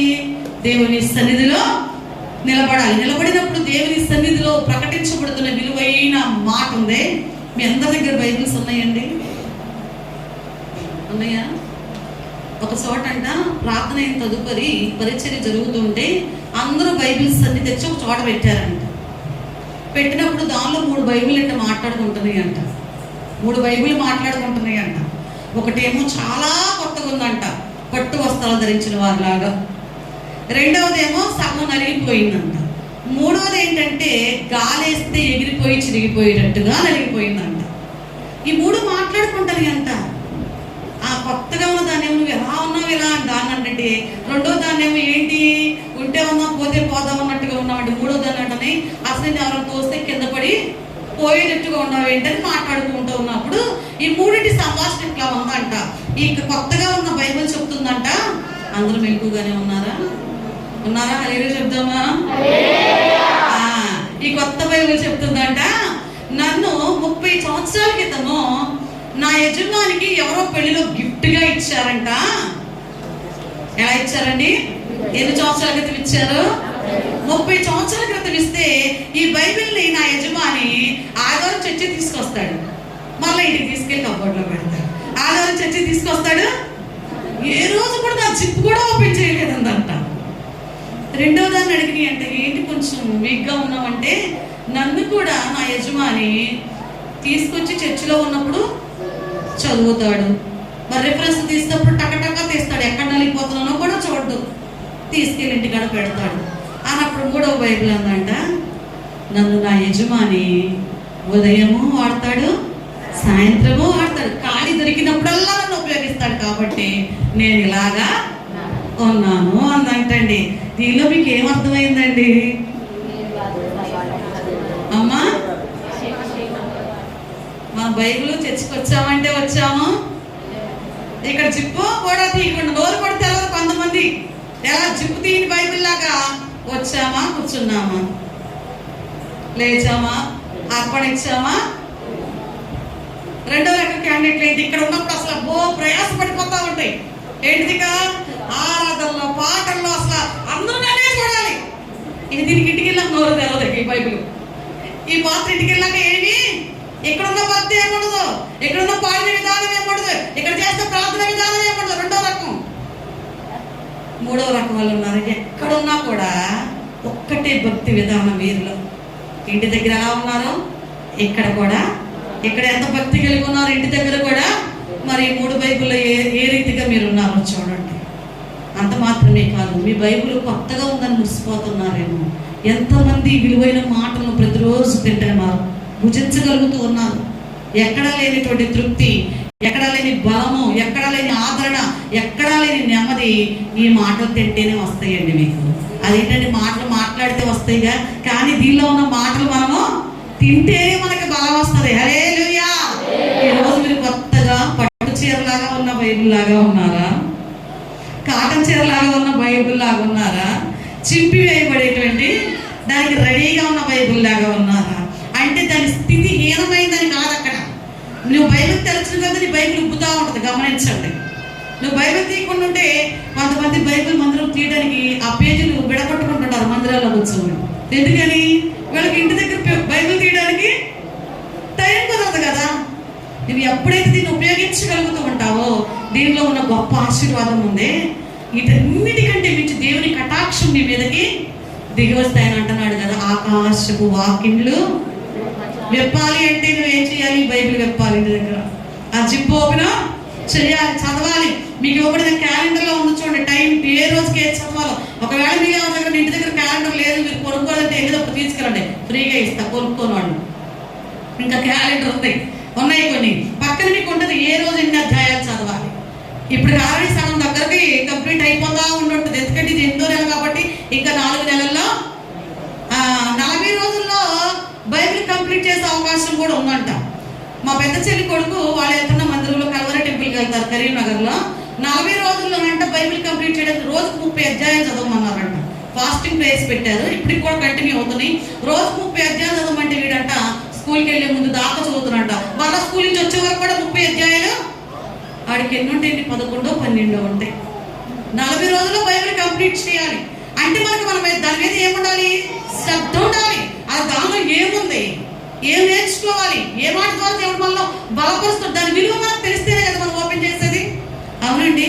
ఇక్కడ లడ్డూలు, జాంగ్రీలు, బూందీ, కలాకాని పెట్టామనుకోండి, ఏది తీసుకుంటారు మీరు ముందు? ఎందుకని అమ్మా?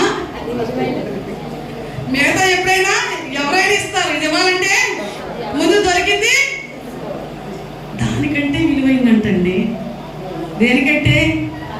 కళాఖాని కంటే, బిర్యానీ కంటే విలువైంది దేవుని యొక్క. దీన్ని తింటాం అలవాటు చేసుకోండి మీరు, ఎప్పటికీ దీని రుచి మారదు. మీరు తినే ఆహార పదార్థాలు ఈ రోజు ఉంటుంది, రేపు రుచి మారిపోదు. వేడివేడిగా ఉన్నప్పుడు ఉన్న రుచి చల్లారినాక నువ్వు ఎంత ఖర్చు పెట్టినా, కానీ దీని రుచి మాత్రం ఎప్పుడు ఒకే రకంగా ఉంటుంది. నువ్వు తిన్నా కొద్ది తినాలనిపిస్తుంది. దీనివల్ల నీకు కడుపు పురమేమి రాదు, ఆయాసం ఏమి రాదు, దీనివల్ల సైడ్ ఎఫెక్ట్స్ ఏముండవు. నీలో ఉన్నవన్నీ కత్తిరించుకుంటుంది. అదంట వాడిగల 2 అంచుల ఖడ్గం అంటది. ఇది దూర్చు అవయవాలు, కీళ్ళను, మూలులను విభజించినంత మట్టుకు దూర్చు. దీనికి పలానా ప్రాంతం అని ఏమి సంబంధమో, దీనికి మొహమాటం ఏమి?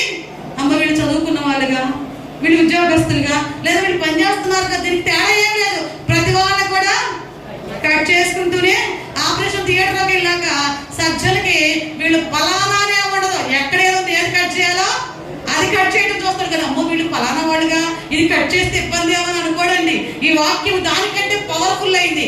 ఈ వాడిగల రెండంచుల ఖడ్గాన్ని ఎవరైతే చేత పట్టుకుని ఉంటారో వాళ్ళని ఎక్స్ట్రాస్ అన్ని కూడా ఎవరు కట్ చేయక్కర్లా, ఈ వాక్యమే. కాబట్టి ఈ రోజున మనము ఎవరి కనికరం కోసం చూడాలంటే సత్పురుషుని కంట దేవుని కటాక్షం కలుగుద్దంట. కొర్నేలి సత్పురుషుడుగా, సద్భక్తి కలిగిన వాడే సత్పురుషుడిగా మనం కలుగుతాడు. అలాంటి వారి మీదకి దేవుని కటాక్షము వస్తూ ఉంటది. కాబట్టి ఈ రోజున కటాక్షము అంటే ఏంటో నేర్చుకున్నాం. ఎవరి మీదకి దేవుని కటాక్షం వస్తుందో కూడా నేర్చుకున్నాం. కటాక్షం బైబిల్ గ్రంథంలో మొదటిగా మనం నేర్చుకుంది ఎవరికంటే గిద్యోను దేవుని కటాక్షాన్ని పొందుకున్నాడు. కాబట్టి సూచన అడగగానే దేవుడు ఆ సూచనను చూపించాడు. రెండవ వ్యక్తి రూతు బోయాజు కటాక్షం పొందుకుంది కాబట్టి ఆమెకు మరి పరివార్త చెప్పాడు, కొంత ఆహారం ఇమ్మన్నాడు, సంరక్షణ ఇచ్చాడు, సహవాసాన్ని కూడా.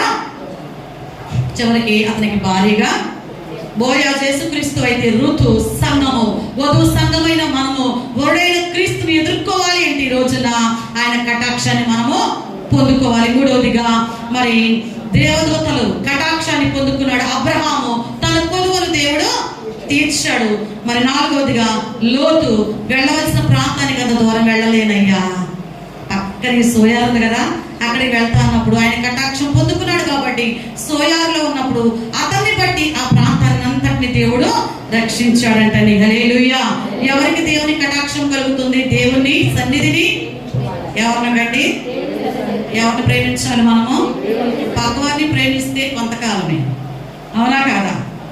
కానీ దేవుని ప్రేమిస్తే కలకాలం అంటామంట. కొంతకాలం కావాలా?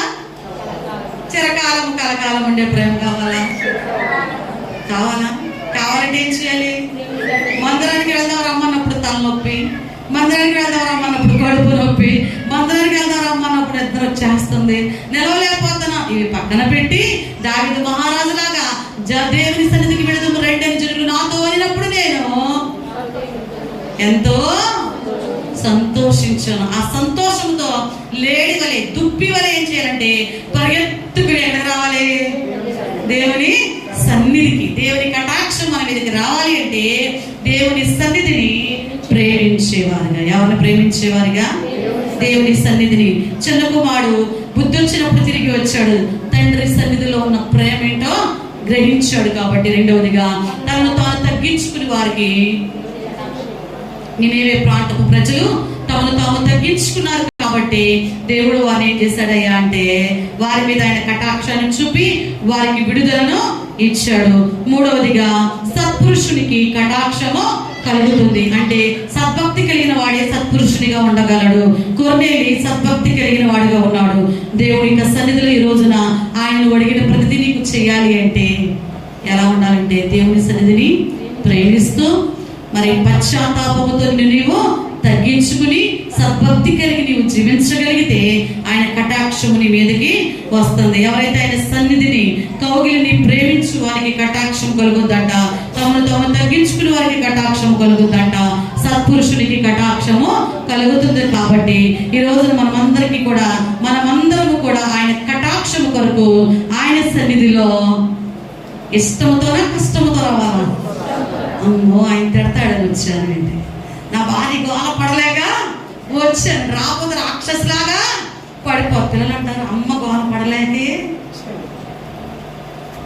ఎవరో బలవంతం మీద కాదు, మీ ఇష్టపూర్వకముగా దేవుని సన్నిధిని ఎవరో చెప్పకుండానే పిల్లలకు కూడా కళాకాని స్వీట్ మీదకి చెయ్యలాగా వెళ్ళిపోతాం. ఎవరో తరగకుండా దుష్టులు ఎలా పారిపోతాడో దేవుని సన్నిధిని ప్రేమించు వారు కూడా అలాగే దుప్పి నీటి వాగు కొరకు ఆశపడి పరిగెత్తునట్లుగా మీ అందరూ కూడా దేవుని సన్నిధికి ఆ రీతిగా వద్దాం. ఆయన కటాక్షాన్ని పొందుకుందాం. మీ కొద్ది మాటలు దేవుడు దీవించి ఆశీర్వదించును గాక. ఆమేన్. లేచి నిలబడదాం. కళ్ళు మూసుకుని రెండు చేతులు పైకెత్తి ఆయన కటాక్షము కొరకు దేవా నీ కనికరం, ప్రేమ, కృప, నీ కటాక్షము మాకు కావాలి నాయన. రెండు చేతులు పైకెత్తి మీరు ఏ సందర్భాల్లో ఏ రీతిగా ఉంటూ ఆయన కనికరాన్ని పొందుకోలేని స్థితిలో ఉన్నారు. మీ బైబిల్లో మీ కుర్చీలో పెట్టుకోండి, రెండు చేతుల పైకి ఎత్తండి.